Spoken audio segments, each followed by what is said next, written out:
Can we start? Am I audible?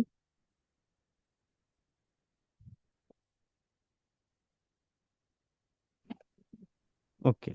Thank you, Fatim Tazim. Okay, we can start, I think. Welcome to Ecotalk 5. ഇത് നമ്മുടെ അഞ്ചാമത്തെ economics series ആണ്. ഇന്ന് നമ്മളോട് സംവദിക്കാനുള്ളത് ഗൗരിയാണ്. Gauri currently she's studying at Banaras Hindu university. അവിടെ എക്കണോമിക്സ് സ്റ്റുഡൻ്റ് ആണ്. സോ ഇന്ത്യയിലെ തന്നെ ഏറ്റവും ഏക്കർ വൈസ് അല്ലെങ്കിൽ ഏരിയ വൈസ് നമ്മൾ നോക്കുന്ന സമയത്ത് ഏറ്റവും കൂടുതൽ ലാൻഡ് ഉള്ള അല്ലെങ്കിൽ ഏറ്റവും കൂടുതൽ യൂണിവേഴ്സിറ്റി വിസ്തൃതിയുള്ള ഒരു യൂണിവേഴ്സിറ്റിയാണ് ബനാറസ് ഹിന്ദു യൂണിവേഴ്സിറ്റി. അറൗണ്ട് എനിക്ക് തോന്നുന്നത് 1300 ഏക്കറിലധികം ഏരിയയിലാണ് യൂണിവേഴ്സിറ്റി ലൊക്കേറ്റ് ചെയ്യുന്നത്. Class will be in Malayalam only. Okay, so നമുക്ക് അറിയാം പൊതുവെ എക്കണോമിക്സ് എന്ന് പറയുന്ന ഒരു സബ്ജക്റ്റിന്റെ important. It's a engineering subject in the field of social science എന്നൊക്കെയാണ് പൊതുവെ എല്ലാവരും എക്നോമിക്സിനെ പറയാറുള്ളത്. ഒരു ഏരിയയിലെ കംപ്ലീറ്റ്ലി ക്വാണ്ടിറ്റേറ്റീവ് ആയിട്ടുള്ള ഒരു ക്വാളിറ്റേറ്റീവ് ആയിട്ടുള്ള ഒരു ഏരിയയാണ് നമുക്ക് ഇക്കണോമിക്സിലുള്ളത്. അപ്പോൾ രണ്ടും ഒരേ സമയം ശോഭിക്കുക എന്നുള്ളതാണ് ആസ് എ ഇക്കണോമിക്സ് സ്റ്റുഡൻറ് നമുക്ക് ചെയ്യാനുള്ള വലിയൊരു ജോബ് അല്ലെങ്കിൽ വലിയ റോൾ. അപ്പോൾ ആ ഒരു കൺസ്ട്രെയിൻ തന്നെയാണ് പലപ്പോഴും നമ്മൾ CUET-ലൊക്കെ പ്രിപ്പയർ ചെയ്യുമ്പോൾ നമുക്ക് ഉണ്ടാവാറുള്ളത്. കേരളത്തിൽ നിന്നുള്ള കുട്ടികൾ പൊതുവെ ക്വാളിറ്റേറ്റീവ്ലി അല്ലെങ്കിൽ തിയററ്റിക്കലി നല്ല സ്ട്രോങ് ആയിരിക്കും. പക്ഷേ ക്വാണ്ടിറ്റേറ്റീവ് ഏരിയയിലേക്ക് പോകുന്ന സമയത്ത് പലപ്പോഴും വീക്കായി പോകും. ഇനി പഠിച്ച തിയറീസ് തന്നെ നമ്മളത് പ്രാക്ടിക്കൽ സൈഡിലേക്ക് പോകുന്ന സമയത്ത് എഗെയിൻ നമുക്ക് വീണ്ടും പ്രശ്നങ്ങൾ വരും. അപ്പോൾ ഇതൊക്കെ ഒരു മിക്സഡ് ആയിട്ടുള്ളൊരു അപ്രോച്ച് നമുക്കൊരു എൻട്രൻസിന്റെ കേസിൽ നമുക്ക് വേണം. നമ്മളൊരു എക്സാം പോയിന്റ് ഓഫ് വ്യൂ, ഒരു സെമസ്റ്റർ എക്സാമിന് പഠിക്കുന്ന രൂപത്തിൽ നമ്മൾ പഠിച്ചു പോകുകയാണെങ്കിൽ നമുക്കൊരിക്കലും CUET പോലെയുള്ള ഒരു എക്സാം ക്രാക്ക് ചെയ്യാൻ പറ്റില്ല.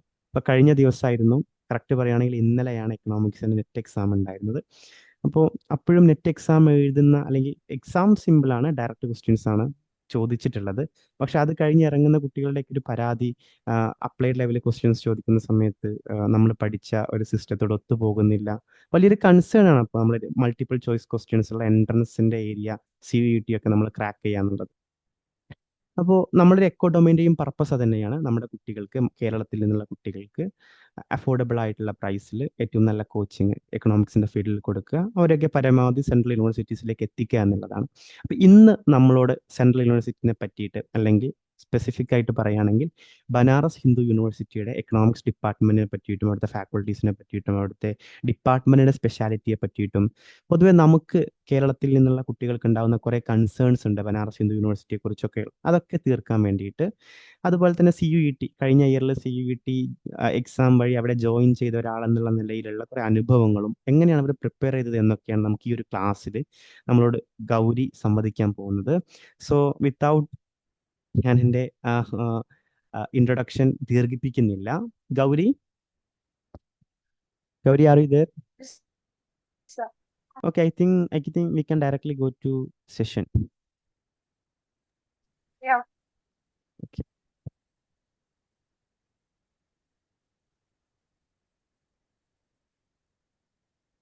Hi guys. അപ്പൊ സാർ പറഞ്ഞതൊക്കെ ലൈക് ഇപ്പൊ എക്കണോമിക്സ് എന്ന് പറയുന്ന ഒരു സബ്ജക്റ്റിന്റെ പേരിലാണ് നമ്മൾ എല്ലാവരും ഇന്ന് ഇവിടെ കൂടിയിരിക്കുന്നത് അല്ലെ. അപ്പൊ ഈ ഒരു ഇവന്റ് അല്ലെങ്കിൽ എന്താ നിങ്ങളുടെ എല്ലാവരുടെയും ഒരു കൺസേൺ എന്ന് പറയുന്നത് ഇപ്പോ അടുത്ത വർഷം ഈ ഒരു ടൈമിൽ, അതായത് 2025 ഈ ഒരു ടൈമിൽ നിങ്ങൾ എവിടെയായിരിക്കും? ലൈക് ഏതെങ്കിലും നല്ലൊരു സെൻട്രൽ യൂണിവേഴ്സിറ്റീസിലായിരിക്കും, അല്ലെങ്കിൽ ഒരു സെൻട്രൽ ഇൻസ്റ്റിറ്റ്യൂഷൻസിലായിരിക്കുമോ നിങ്ങളുടെ ഫ്യൂച്ചർ കരിയർ ആയിട്ടുള്ള എക്കണോമിക്സിനെ ബിൽഡ് ചെയ്യാൻ വേണ്ടി നിങ്ങൾ എവിടെയായിരിക്കും എന്നുള്ള ഒരു കൺഫ്യൂഷനിലായിരിക്കും. അപ്പം എങ്ങനെയാണ് നിങ്ങൾക്ക് ആ ഒരു ജേണിയിലേക്ക് പോകാൻ പറ്റുന്നത്, അല്ലെങ്കിൽ എന്തൊക്കെയാണ് ആ ഒരു വഴിയിൽ നിങ്ങൾക്ക് നേരിടേണ്ടി വരുന്ന പ്രയാസങ്ങൾ, അല്ലെങ്കിൽ അതിനെ ഹെൽപ്പ് ചെയ്യുന്ന ഫാക്ടേഴ്സ്, ഇതൊക്കെ നമുക്ക് ഇന്നൊന്ന് ഡിസ്കസ് ചെയ്യാം. ഇപ്പം സുഭാഷ് സർ പറഞ്ഞതുപോലെ എന്റെ പേര് ഗൗരി. ഞാൻ BHUവില് ബനാറസ് ഹിന്ദു യൂണിവേഴ്സിറ്റിയിലെ MA സെക്കൻഡ് ഇയർ ആണ് എക്കണോമിക്സിൽ. ഞാൻ പഠിച്ചതൊക്കെ മാറിവാനീസിലാണ്, ട്രിവാൻഡ്രത്ത്. ഇപ്പൊ എന്റെ നാട് എന്ന് പറയുന്നത് കൊല്ലം കൊട്ടാരക്കരയാണ്. അപ്പം ലൈക് ഇവിടെ ഒരുപാട് കേരളത്തിലെ പല ജില്ലകളിൽ നിന്നുള്ള കുട്ടികളുണ്ട്. അപ്പൊ പലരുടെയും കൺസേൺസ് പലതായിരിക്കും. പിന്നെ ഓരോരുത്തരുടെ ആഗ്രഹങ്ങൾ പല യൂണിവേഴ്സിറ്റീസ് ആയിരിക്കും. ഇപ്പം മെയിൻലി JNU, HCU അങ്ങനെയൊക്കെയുള്ള യൂണിവേഴ്സിറ്റീസ് ആയിരിക്കും. BHUവിനെ പറ്റി ചിലപ്പോൾ കേട്ടിട്ടില്ലാത്ത കുട്ടികളാണ്. ചിലപ്പോൾ അറിയാവുന്നവർ കാണും. അപ്പം ഇത് നമുക്ക് ഒരു വൺ വേ കമ്മ്യൂണിക്കേഷൻ ആയിട്ട് കൊണ്ടുപോകാൻ എനിക്ക് ഉദ്ദേശമില്ല. നിങ്ങളും കൂടി ഇന്ററാക്ട് ചെയ്ത് നമുക്ക് ഒരുമിച്ച്, അതായത് നിങ്ങൾക്കുള്ളത് എനിക്കും എനിക്കുള്ളത് നിങ്ങൾക്കും പറഞ്ഞു തന്ന ഒരു ഷെയറിംഗ് അല്ലെങ്കിൽ ഒരു ഇന്ററാക്റ്റീവ് ആയിട്ട് നമുക്ക് ഈ സെക്ഷൻ കൊണ്ടുപോകാം. നിങ്ങൾക്ക് കമന്റ് ചെയ്യാം, നിങ്ങൾക്ക് എന്തെങ്കിലും ഡൗട്ട്സ് ഉണ്ടെങ്കിൽ അത് ചോദിക്കാം. ഒന്നെങ്കിൽ നമുക്ക് ആ ഒരു ഇൻ ബിറ്റ്വീൻ ആ ടൈമിൽ പറയാം, അല്ലെന്നുണ്ടെങ്കിൽ ലാസ്റ്റ് ഒരു 10 മിനിറ്റ്സ് 15 മിനിറ്റ്സ് നമുക്ക് എടുത്തിട്ട് അത് ഡിസ്കസ് ചെയ്യാം. അപ്പോ മെയിൻലി ഞാൻ ഉദ്ദേശിക്കുന്നത് ആദ്യം നമുക്ക് ബിയച്ചുവിന്റെ ഒരു സ്ട്രക്ചറും കാര്യങ്ങളൊക്കെ ഒന്ന് ഡിസ്കസ് ചെയ്യാം. ഫവാസ് സാർ പറഞ്ഞതുപോലെ എങ്ങനെയാണ് ഒരു ക്യാമ്പസ് ഏരിയ എന്നൊക്കെ പറഞ്ഞിട്ട് നിങ്ങളും നെറ്റ് കാണും, ഇത്രയൊക്കെ ഏക്കറൊക്കെ ഉള്ള യൂണിവേഴ്സിറ്റി ആണോ, ഇങ്ങനെയൊക്കെ. അപ്പൊ അതൊക്കെ നമുക്കൊന്ന് കാണാം. അതുപോലെ തന്നെ CUET-യിലേക്ക് ഞാൻ വന്ന വഴികൾ, ഇനി നിങ്ങൾ പോകാൻ പോകുന്ന വഴികൾ, അതൊക്കെ നമുക്കൊന്ന് ഡിസ്കസ് ചെയ്യാം. അപ്പൊ എല്ലാവരും ഓക്കെ അല്ലേ? ജസ്റ്റ് ഒന്ന് മെസ്സേജ് ഇട്ടേ.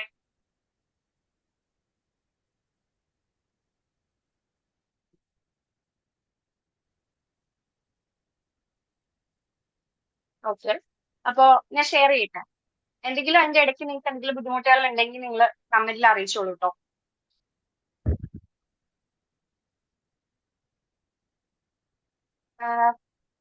വിസിബിൾ അല്ലേ സ്ലൈഡ്? ആരെങ്കിലും ഒന്ന് പറയോ? Yeah, I'm really sorry, but can you speak in like English? I don't get like Malayalam. And most Sorry of to the interrupt people you. from Kerala, so we can arrange another section for you guys. Like most of the people from Malayalis, like Yeah, Fawaz I'm sir, really എന്താ sorry. ചെയ്യണ്ടേ? Gauri, you can continue in Malayalam. We will conduct No? separate session to English speaking audience. Okay, okay. So actually, our session, today's session is Okay, okay. primarily we are targeting Malayali students only. So you Yeah. can continue. But ഇപ്പൊ പറയുന്ന പോലെ മലയാളി സ്റ്റുഡൻസിനാണ് നമുക്ക് കൂടുതൽ opportunities കിട്ടുന്നത് അല്ലേ. ഇപ്പൊ ഞാൻ അവിടെ നിൽക്കുമ്പോൾ നമുക്ക് ഒരു വർഷം എക്സ്പീരിയൻസ് വെച്ച് ഞാൻ പറയുകയാണെങ്കിൽ ബനാറസ് ഹിന്ദു യൂണിവേഴ്സിറ്റിയുടെ പരിസരത്ത് തന്നെ ഒരുപാട് കോച്ചിങ് സെന്റേഴ്സ് ഉണ്ട്. ഇപ്പൊ ഈവൻ ഒരു നീറ്റിനും ലൈക്ക് ജാമിനും ഒക്കെ പോലെ തന്നെയുള്ള കോച്ചിങ്ങിനുപരിയായിട്ട് ഇപ്പൊ CUET എൻട്രൻസ് കോച്ചിങ് സെന്റേഴ്സ് ആണ് നോർത്ത് ഇന്ത്യ ബേസ്ഡ് ആയിട്ട് ഏറ്റവും കൂടുതലുള്ളത്, ഈ ഒരു യൂണിവേഴ്സിറ്റീസിനെ ബേസ് ചെയ്തിട്ടുള്ളത്. അപ്പം നമുക്കാണല്ലേ അതിന്റെ ഒരു ലാക്ക് ഉള്ളത്. കാരണം ഞാൻ പ്രിപ്പയർ ചെയ്യുന്ന സമയത്തായാലും ഒരു കോച്ചിങ് അന്വേഷിച്ച് ഒരുപാട് നടന്നിട്ടുണ്ട് ഒരു അസിസ്റ്റൻസ് കിട്ടാൻ വേണ്ടി. അപ്പം എസ്പെഷ്യലി മലയാളി സ്റ്റുഡൻസിനാണ് ഇത് വേണ്ടത്. You deserve it more guys. ഇപ്പോ എന്റെ പ്രസന്റേഷൻ വിസിബിൾ അല്ലേ? ഓക്കെ, നമുക്ക് കണ്ടിന്യൂ ചെയ്താലോ? Hope it okay. അപ്പോ ഇതാണ് നമ്മുടെ യൂണിവേഴ്സിറ്റിയുടെ ലോഗോയും കാര്യങ്ങളൊക്കെ. ഇവിടുത്തെ സ്ലോഗൻ കാണുമ്പോൾ നമുക്കറിയാം, നോളജ് ഇമ്പാക്ട്സ് ഇമ്മോർട്ടാലിറ്റി. അതാണ് തന്നെയാണ് ബനാറസ് ഹിന്ദു യൂണിവേഴ്സിറ്റി എന്ത് ചെയ്യുന്നത്, ഫോക്കസ് ചെയ്യുന്നത്. അതായത് അറിവ് നമുക്ക് എന്ത് ചെയ്യുന്നു, അനശ്വരതയിലേക്ക് നയിക്കുന്നു, അല്ലെങ്കിൽ അറിവിനെ നമുക്ക് അനശ്വരതയിലേക്ക് നയിക്കാൻ പറ്റുന്ന ഒരു രീതിയാണ് അവര്. എന്നുവെച്ചാൽ അറിവിനാണ് അവിടെ ഇമ്പോർട്ടൻസ്, നോളജിനാണ് അവിടെ ഇമ്പോർട്ടൻസ്. അതിലുപരി ഒരുപാട് അതർ ഫാക്ടേഴ്സ് ഉണ്ട്. നമുക്ക് എന്തൊക്കെയാണെന്ന് നോക്കാം. നേരത്തെ ഫവാസ് സാർ സൂചിപ്പിച്ചതുപോലെ BHU എന്ന് പറയുന്നത് ഏഷ്യയിലെ തന്നെ ഏറ്റവും വലിയ ലാർജസ്റ്റ് റെസിഡൻഷ്യൽ യൂണിവേഴ്സിറ്റിയാണ്. With over 30,000 students. അപ്പോൾ ഇത്രയും സ്റ്റുഡൻസും അതർ റിസൈഡിങ് ആയിട്ടുള്ള റെസിഡൻസും ഉള്ള ഒരു റെസിഡൻഷ്യൽ ക്യാമ്പസ് ആണ് എന്തെന്ന് പറയുന്നത് BHU എന്ന് പറയുന്നത്. ഇതാണ് നമ്മുടെ entry gate. There are another Gates also. അപ്പോൾ ഇതിന്റെ അതർ ഫീച്ചേഴ്സ് എന്ന് പറയുന്നത് BHU എന്ന് പറയുന്നത് നമുക്കറിയാം ഒരു സെൻട്രൽ യൂണിവേഴ്സിറ്റി ആണ്. അതിനോടൊപ്പം തന്നെ ഇപ്പം ന്യൂ എഡ്യൂക്കേഷൻ പോളിസിയുടെ ഒക്കെ ഭാഗമായിട്ട് ഓരോ ഇൻസ്റ്റിറ്റ്യൂഷൻസിനും ഓരോരോ പദവികൾ നൽകിയിട്ടുണ്ട്. അങ്ങനെ എമിനൻസ് ഇൻസ്റ്റിറ്റ്യൂഷൻ ഓഫ് എമിനൻസിനകത്ത് ഒരു ഇൻസ്റ്റിറ്റ്യൂട്ട് ആണ് BHU എന്ന് പറയുന്നത്. ഒരുപാട് എമിനൻസ് ഓഫ് ഐ തിങ്ക് 8 ഇൻസ്റ്റിറ്റ്യൂട്ടുകളിൽ ഒന്നാണ് BHU എന്ന് പറയുന്നത്. അപ്പോ BHU എന്ന് പറയുന്നത് ബനാറസ് യൂണിവേഴ്സിറ്റി സ്ഥിതി ചെയ്യുന്നത് ഉത്തർപ്രദേശിലാണ്. ഉത്തർപ്രദേശിലെ വാരണാസി എന്ന് പറയുന്ന ഡിസ്ട്രിക്റ്റിലാണ് സ്ഥിതി ചെയ്യുന്നത്. അങ്ങനെയൊക്കെയുള്ള കാര്യങ്ങളുണ്ട്. പിന്നെ ഇവിടെ എന്ന് പറയുമ്പോൾ നിങ്ങൾക്ക് ആദ്യം ചോദിക്കുന്ന ഒരു ക്യാമ്പസ്, യൂണിവേഴ്സിറ്റി ക്യാമ്പസ് എന്നൊക്കെ പറയുമ്പോൾ ആദ്യം നമ്മുടെ മൈൻഡിൽ വരുന്നത് റാഗിങ് ഒക്കെയാണ്. പക്ഷെ ഇവിടെ ആന്റി റാഗിങ് സെൽസ് ഉണ്ട്. ഇതുവരെ റാഗിങ് ഒന്നും ഇതുവരെ റിപ്പോർട്ട് ചെയ്തിട്ടില്ല. എനിക്കും അത് ഇതുവരെ ഫേസ് ചെയ്യേണ്ടതായിട്ട് വന്നിട്ടില്ല. പിന്നെ പൊതുവെ ഒരു സ്റ്റുഡന്റ് ഫ്രണ്ട്ലി ക്യാമ്പസ് തന്നെയാണ്. പിന്നെ ഹോസ്റ്റൽ ഫെസിലിറ്റീസ്, ഒരുപാട് ഹോസ്റ്റൽ ഫെസിലിറ്റീസ് ഉണ്ട്. പിന്നെ നമ്മൾ ക്യാമ്പസിനുള്ളിലേക്ക് കയറുകയാണെന്നുണ്ടെങ്കിൽ അവിടെ നമ്മുടെ ഡിപ്പാർട്ട്മെന്റ്സ് മാത്രമല്ല, ഒരു മെഡിക്കൽ കോളേജ് ഉണ്ട്, ഒരുപാട് അത് IIT ഉണ്ട്, BHUന്റെ തന്നെ IIT ഉണ്ട്, അല്ലാതെയുള്ള ഒരുപാട് ഇൻസ്റ്റിറ്റ്യൂഷൻസ് ഉണ്ട്, ഒരുപാട് റെസിഡൻഷ്യൽസ്, അവിടുത്തെ വർക്കേഴ്സ് ആയാലും അവിടെ ജോലി ചെയ്തുകൊണ്ടിരുന്നവരായാലും റിട്ടയർ ആയവരും അങ്ങനെ ഒരുപാട് പേര് താമസിക്കുന്ന ഒരു റെസിഡൻഷ്യൽ യൂണിവേഴ്സിറ്റിയാണ്. ഇപ്പോ ഇത്രയാണ് അതിനകത്തുള്ളത്. പിന്നീട് നമുക്ക് ഇത് നോക്കുമ്പോൾ ഈ ഒരു ബിൽഡിങ്ങിന്റെ സ്ട്രക്ചർ നോക്കുമ്പോൾ നമ്മൾ നേരത്തെ കണ്ട, അതായത് ഫസ്റ്റ് സ്ലൈഡിൽ കണ്ട ആ ഒരു ഗേറ്റില് ഒരു എന്താ കളർ കോമ്പിനേഷൻ ആണ് ഓൾമോസ്റ്റ് ഓൾ ദ ബിൽഡിങ്സിനും. നമ്മൾ വിചാരിക്കും ഒരു സെൻട്രൽ യൂണിവേഴ്സിറ്റി ഒക്കെ ആകുമ്പോൾ ഭയങ്കര എന്താ അടിപൊളിയായിരിക്കും. ഇപ്പൊ കഴിഞ്ഞ ക്ലാസ് നിങ്ങൾ കേട്ടിട്ടുണ്ടെങ്കിൽ മീനാക്ഷി IIT കാര്യങ്ങൾ പറഞ്ഞപ്പോൾ ഓരോ പുതിയ പുതിയ ബിൽഡിങ്സ് ഒക്കെ ബിൽഡ് ആവുന്നുണ്ടെന്നൊക്കെ പറയും. പക്ഷെ ഇവിടെ ബിൽഡിങ്സും കാര്യങ്ങളൊക്കെ വരുന്നുണ്ട്. പക്ഷെ ഇപ്പോഴും അവരൊരു ഒരു ട്രഡീഷൻ കീപ്പ് ചെയ്തുകൊണ്ടായിരിക്കും അവരുടെ എന്താ ബിൽഡിങ്സ് ആയാലും അവരുടെ ആ ഒരു എഡ്യൂക്കേഷണൽ രീതികളായാലും മുന്നോട്ട് കൊണ്ടുപോകുന്നത്. പക്ഷെ അപ്ഡേറ്റഡ് ആണ് എല്ലാ കാര്യങ്ങളിലും, അപ്ഡേറ്റഡും കാര്യങ്ങളൊക്കെയാണ്. പക്ഷെ ആ ഒരു ട്രഡീഷനിലാണ് അതിന്റെ ഒരു ബ്യൂട്ടി ഇരിക്കുന്നത് നമുക്ക് പറയാം. പിന്നീട് ഇപ്പൊ NIRF റാങ്കിങ് വന്നിട്ടുണ്ടായിരുന്നു 2024. അതേ പ്രകാരം യൂണിവേഴ്സിറ്റി തലത്തിൽ 11ാം റാങ്ക്, അല്ലാതെ 5ാമത്തെ റാങ്കുമാണ് എന്താ BHUവിന് വന്നിട്ടുള്ളത്. അപ്പോ പിന്നീട് BHUവിനെ പറ്റി പറയുമ്പോൾ മറ്റ് സെൻട്രൽ യൂണിവേഴ്സിറ്റികളെ അപേക്ഷിച്ച് ഇപ്പൊ ഡൽഹി സ്കൂൾസ് ഓഫ് എക്കണോമിക്സിലൊക്കെ ആണെന്നുണ്ടെങ്കിൽ നമുക്ക് എന്താ മെയിൻ ക്യാമ്പസ്, അല്ലെങ്കിൽ JNUവിലാണെന്നുണ്ടെങ്കിൽ ഒരു യൂണിവേഴ്സിറ്റിയാണ്, അവിടെ ഒരു ക്യാമ്പസ് ആണ്. പിന്നെ ഡൽഹി യൂണിവേഴ്സിറ്റി പഠിച്ചവർക്കോ അല്ലെങ്കിൽ അതിനെപ്പറ്റി അറിയാവുന്നവർക്കോ അറിയാം, ഡൽഹി യൂണിവേഴ്സിറ്റിയുടെ കീഴിൽ തന്നെ ഒരുപാട് കോളേജസ് ഉണ്ട്. അതുപോലെ BHUവിന്റെ അണ്ടറിലും മെയിൻ യൂണിവേഴ്സിറ്റി ക്യാമ്പസിൽ അല്ലാതെ ഡിപ്പാർട്ട്മെന്റ്സ് മറ്റ് അഫിലിയേറ്റഡ് കോളേജസിലും ഉണ്ട്. There are like 4 to 5 affiliated colleges ആണുള്ളത്. ഒരെണ്ണം സൗത്ത് ക്യാമ്പസിലാണ്. ബാക്കിയുള്ളതൊക്കെ ഒരു വിത്തിൻ ദ 10 kilometers, ഈ നമ്മുടെ യൂണിവേഴ്സിറ്റിയുടെ 10 kilometersനുള്ളിൽ തന്നെയാണ് ബാക്കിയുള്ള അഫിലിയേറ്റഡ് കോളേജസ് ഒക്കെ വരുന്നത്. ഇതിനകത്ത് മെയിൻലി ഇപ്പൊ നിങ്ങൾ BHUവിന്റെ ആപ്ലിക്കേഷൻ കൊടുക്കുന്ന സമയത്തായാലും ആദ്യം കൺഫ്യൂഷൻ വരാനുള്ള ഒരു ചാൻസ് എന്ന് പറഞ്ഞാൽ അവരിപ്പം ഒരു നിങ്ങളുടെ റാങ്കിങ് ചോദിക്കും, അല്ലെങ്കിൽ നിങ്ങളുടെ പ്രിഫറൻസ് ചോദിക്കും. ആദ്യം ഏതാണ്, രണ്ടാമത് ഏതാണ്, അങ്ങനെ. അപ്പൊ നമുക്ക് വെക്കുമ്പോൾ ഇങ്ങനെ DMS, AMPG, VCW അങ്ങനെയൊക്കെയാണ് വരുന്നത്. അപ്പൊ കുറെ കുട്ടികൾക്ക് ഡൗട്ട് വരുന്നതായിട്ട് കണ്ടിട്ടുണ്ട്. അപ്പൊ DMS എന്ന് പറയുന്നത് ഡിപ്പാർട്ട്മെന്റ് ഓഫ് മെയിൻ ക്യാമ്പസ് ആണ്, അതായത് യൂണിവേഴ്സിറ്റിക്ക് ഉള്ളിലുള്ളതാണ്. ഒരു 30 സീറ്റ്സ് ആണ് എല്ലായിടത്തും അവർ ഓഫർ ചെയ്യാറ്. അപ്പം അഫിലിയേറ്റഡ് കോളേജസിന്റെ കേസ് പറയുകയാണെന്നുണ്ടെങ്കിൽ there are 4 affiliated colleges like they are providing economics course എന്നുള്ളതാണ്. ഇപ്പോൾ AMPG എന്ന് പറയുന്നത് ആര്യമറ്റ PG കോളേജ് ആണ്. ഇതിനകത്ത് വേറൊരു ഇൻട്രസ്റ്റിംഗ് ഫാക്ടർ എന്ന് പറഞ്ഞിട്ടുണ്ടെങ്കിൽ ഈ മെയിൻ ക്യാമ്പസിലും പിന്നെ ഈ DAV PG കോളേജ് എന്ന് പറയുന്നിടത്ത് മാത്രമേ ബോയ്സും ഗേൾസും മിക്സഡ് ആയിട്ടുള്ളൂ. അതായത് ബോയ്സിനും കൂടുതൽ ഓപ്പർച്യൂണിറ്റീസ് വരാറുള്ളൂ. അല്ലാതുള്ള ഈ AMPG, VCW, MMD എന്ന് പറയുന്ന ഈ 3 അഫിലിയേറ്റഡ് കോളേജസ് ഗേൾസ് ഓൺലി ആണ്. അതായത് അതിൽ നിന്ന് വ്യക്തമാവുന്ന ഒരു കാര്യമുണ്ട്, ഗേൾസിന് കൂടുതൽ പ്രയോറിറ്റി കൊടുക്കുന്നുണ്ട്, റിസർവേഷൻ കൊടുക്കുന്നുണ്ട്. ബോയ്സ് അപ്ലൈ ചെയ്യുന്നതിലും കൂടുതൽ ഗേൾസ് അപ്ലൈ ചെയ്ത് കഴിഞ്ഞാൽ കിട്ടാനുള്ള ചാൻസ് ഉണ്ട് എന്നുള്ളത് മനസ്സിലാക്കണം.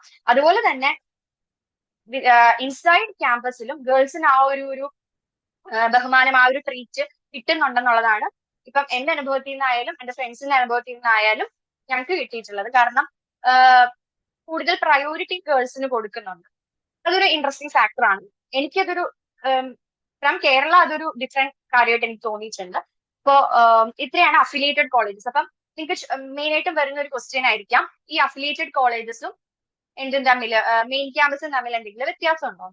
അപ്പം വ്യത്യാസം എന്ന് പറഞ്ഞിട്ടുണ്ടെങ്കിൽ ഫിസിക്കൽ ആ ഒരു എന്താ അറ്റ്മോസ്ഫിയറിന്റെ കാര്യത്തിൽ വ്യത്യാസങ്ങൾ വരും. പക്ഷെ സർട്ടിഫിക്കറ്റിലായാലും നിങ്ങളുടെ സിലബസിലായാലും എക്സാമിലായാലും ഒക്കെ ഒരേ പാറ്റേൺ ആണ് സ്വീകരിക്കുന്നത്. ഇപ്പൊ നമ്മൾ കേരള യൂണിവേഴ്സിറ്റി അല്ലെങ്കിൽ കാലിക്കറ്റ് യൂണിവേഴ്സിറ്റിയുടെ കീഴിലുള്ള കോളേജസിൽ പഠിക്കും, നമുക്കിപ്പം നമ്മുടെ കോളേജസിന്റെ പേരൊന്നും നമ്മുടെ സർട്ടിഫിക്കറ്റിൽ വരാറില്ല, നമ്മുടെ യൂണിവേഴ്സിറ്റിയാണ് വരാറ്. അതുപോലെ തന്നെ നമ്മൾ എക്സാം നടത്തുമ്പോഴും എല്ലാവർക്കും ഒരേപോലെയാണ് ക്വസ്റ്റ്യൻ പേപ്പർ വരാറ്, വാല്യുവേഷൻ നടക്കാറ്. അതുപോലെ തന്നെയാണ് ഇവിടെ.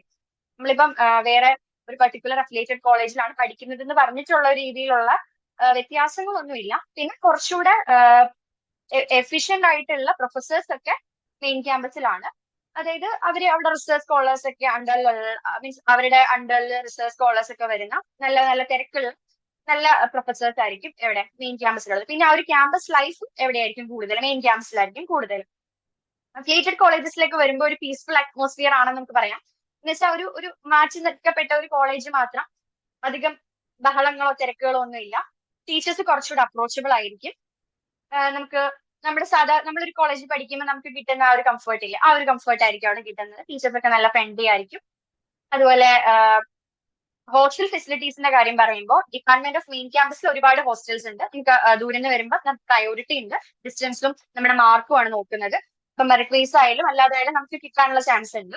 അഫിലിയേറ്റഡ് കോളേജസിന്റെ കേസ് പറയുമ്പോൾ ഇവിടെ VCW ലും MMVയിലും മാത്രമേ സ്വന്തമായിട്ട് ഹോസ്റ്റൽസ് ഉള്ളൂ. ബാക്കി 2 അഫിലിയേറ്റഡ് കോളേജസിലും ഹോസ്റ്റൽ സൗകര്യങ്ങളില്ല. പക്ഷെ ചുറ്റുവട്ടങ്ങളിൽ തന്നെ നമുക്ക് ഒരുപാട് ഹോസ്റ്റൽ സൗകര്യങ്ങൾ കിട്ടാനായിട്ട് ഇടയുണ്ട്, ബോയ്സിനായാലും ഗേൾസിനായാലും. അപ്പൊ അതങ്ങനെയാണ്. നമുക്ക് സെക്കൻഡ് ഇനി നമുക്ക് നോക്കുന്നത് നമ്മുടെ ഡിപ്പാർട്ട്മെന്റിനെ പറ്റിയാണ് അല്ലെ. അപ്പൊ ക്യാമ്പസിനെ പറ്റിയും ഓവറോൾ ഒരു ധാരണ നിങ്ങൾക്ക് കിട്ടിയിട്ടുണ്ടെന്ന് ഞാൻ വിചാരിക്കുന്നു. ഇതൊക്കെ എക്കണോമിക്സ് ഡിപ്പാർട്ട്മെന്റ് പെർട്ടിക്കുലർ ആയിട്ട് നോക്കിക്കഴിഞ്ഞാൽ ഇപ്പം ഫാക്കൽറ്റി സോഷ്യൽ സയൻസിന്റെ അണ്ടറിലാണ് എവിടുത്തെ BHUലും ഡിപ്പാർട്ട്മെന്റ് ഓഫ് എക്കണോമിക്സ് വരുന്നത്. അവിടെ പറഞ്ഞിട്ടുണ്ടെങ്കിൽ നമുക്ക് MA സ്പെസിഫൈ ചെയ്ത് പറയുവാണെന്നുണ്ടെങ്കിൽ MA എക്കണോമിക്സും ഉണ്ട്, MA എനർജി എക്കണോമിക്സും ഉണ്ട്. എനർജി എക്കണോമിക്സ് എന്ന് പറയുന്ന ഒരു സ്പെഷ്യൽ സബ്ജക്ട് ആണ്. അതായത് BHUലും വളരെ കുറച്ച് യൂണിവേഴ്സിറ്റീസിൽ മാത്രം പ്രൊവൈഡ് ചെയ്യുന്ന ഒരു സബ്ജക്ട് ആണ്. നമുക്ക് ഇൻട്രസ്റ്റ് ഉണ്ട്. അവർ എനർജി എക്കണോമിക്സിൽ കൂടുതലായിട്ടും അവര് എനർജി റിലേറ്റഡ് ആയിട്ടും ആ ഒരു എങ്ങനെയാണ് എക്കണോമിക്സും എനർജി എന്ന് പറയുന്ന രണ്ടും ഒരു ഇന്റർ ഡിസിപ്ലിനറി ആ ഒരു കൺസെപ്റ്റ് ആണ് ആ ഒരു കോഴ്സിൽ പഠിക്കുന്നത്.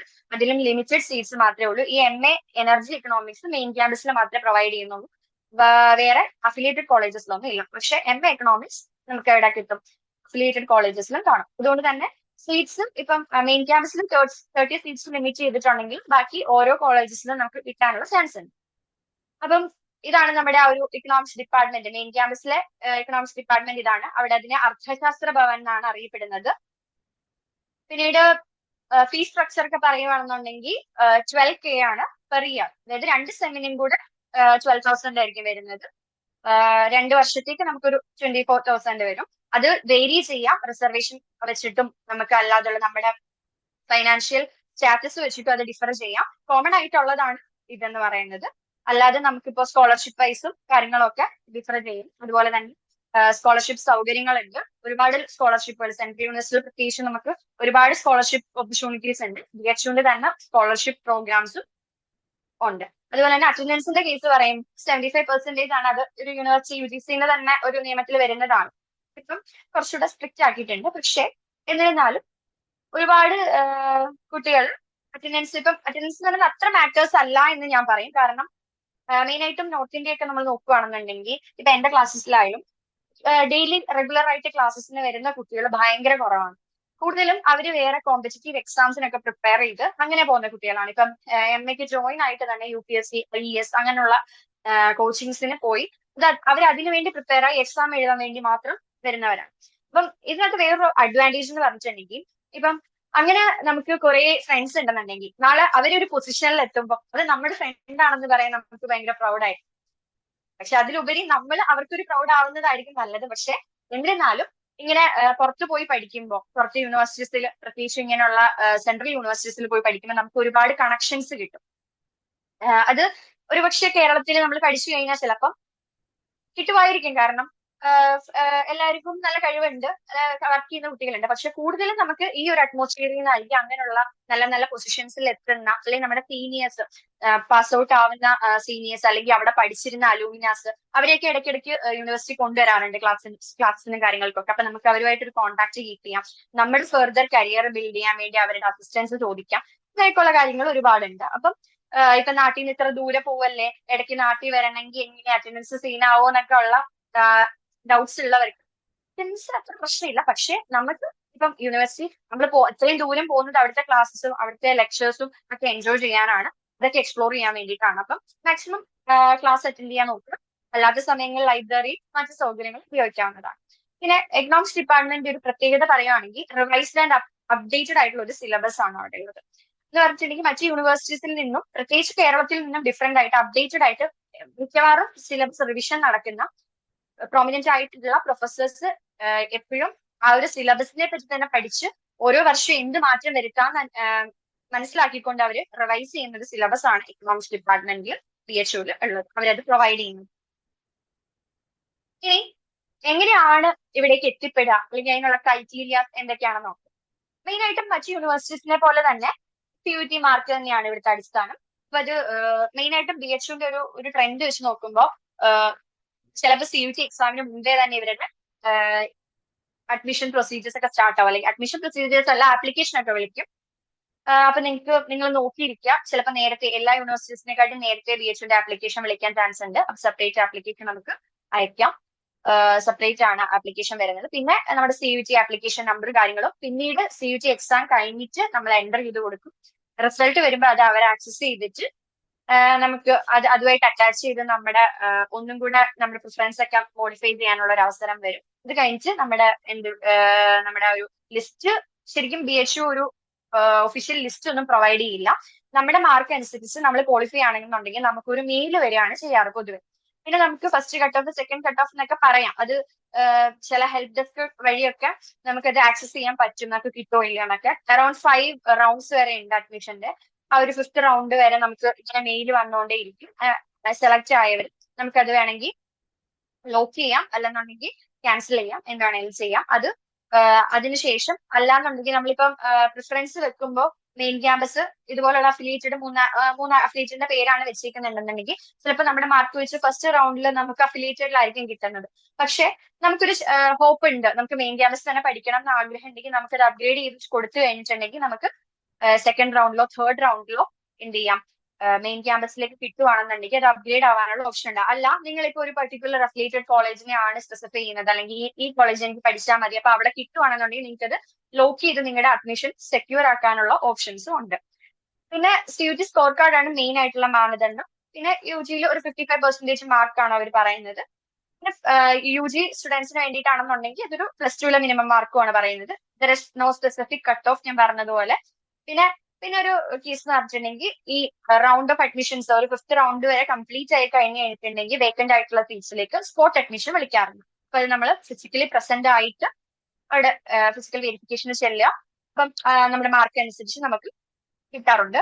പിന്നീട് മോപ്പപ്പ് റൗണ്ട് എന്ന് പറഞ്ഞൊരു സ്പെഷ്യൽ റൗണ്ട് BHUലുണ്ട്. എനിക്ക് തോന്നുന്നു JNUവിലും അതുണ്ടെന്ന്. നോ മോർ ലൈക്ക് അധികം യൂണിവേഴ്സിറ്റീസിൽ ഞാനത് കേട്ടിട്ടില്ല മോപ്പപ്പ് റൗണ്ട്.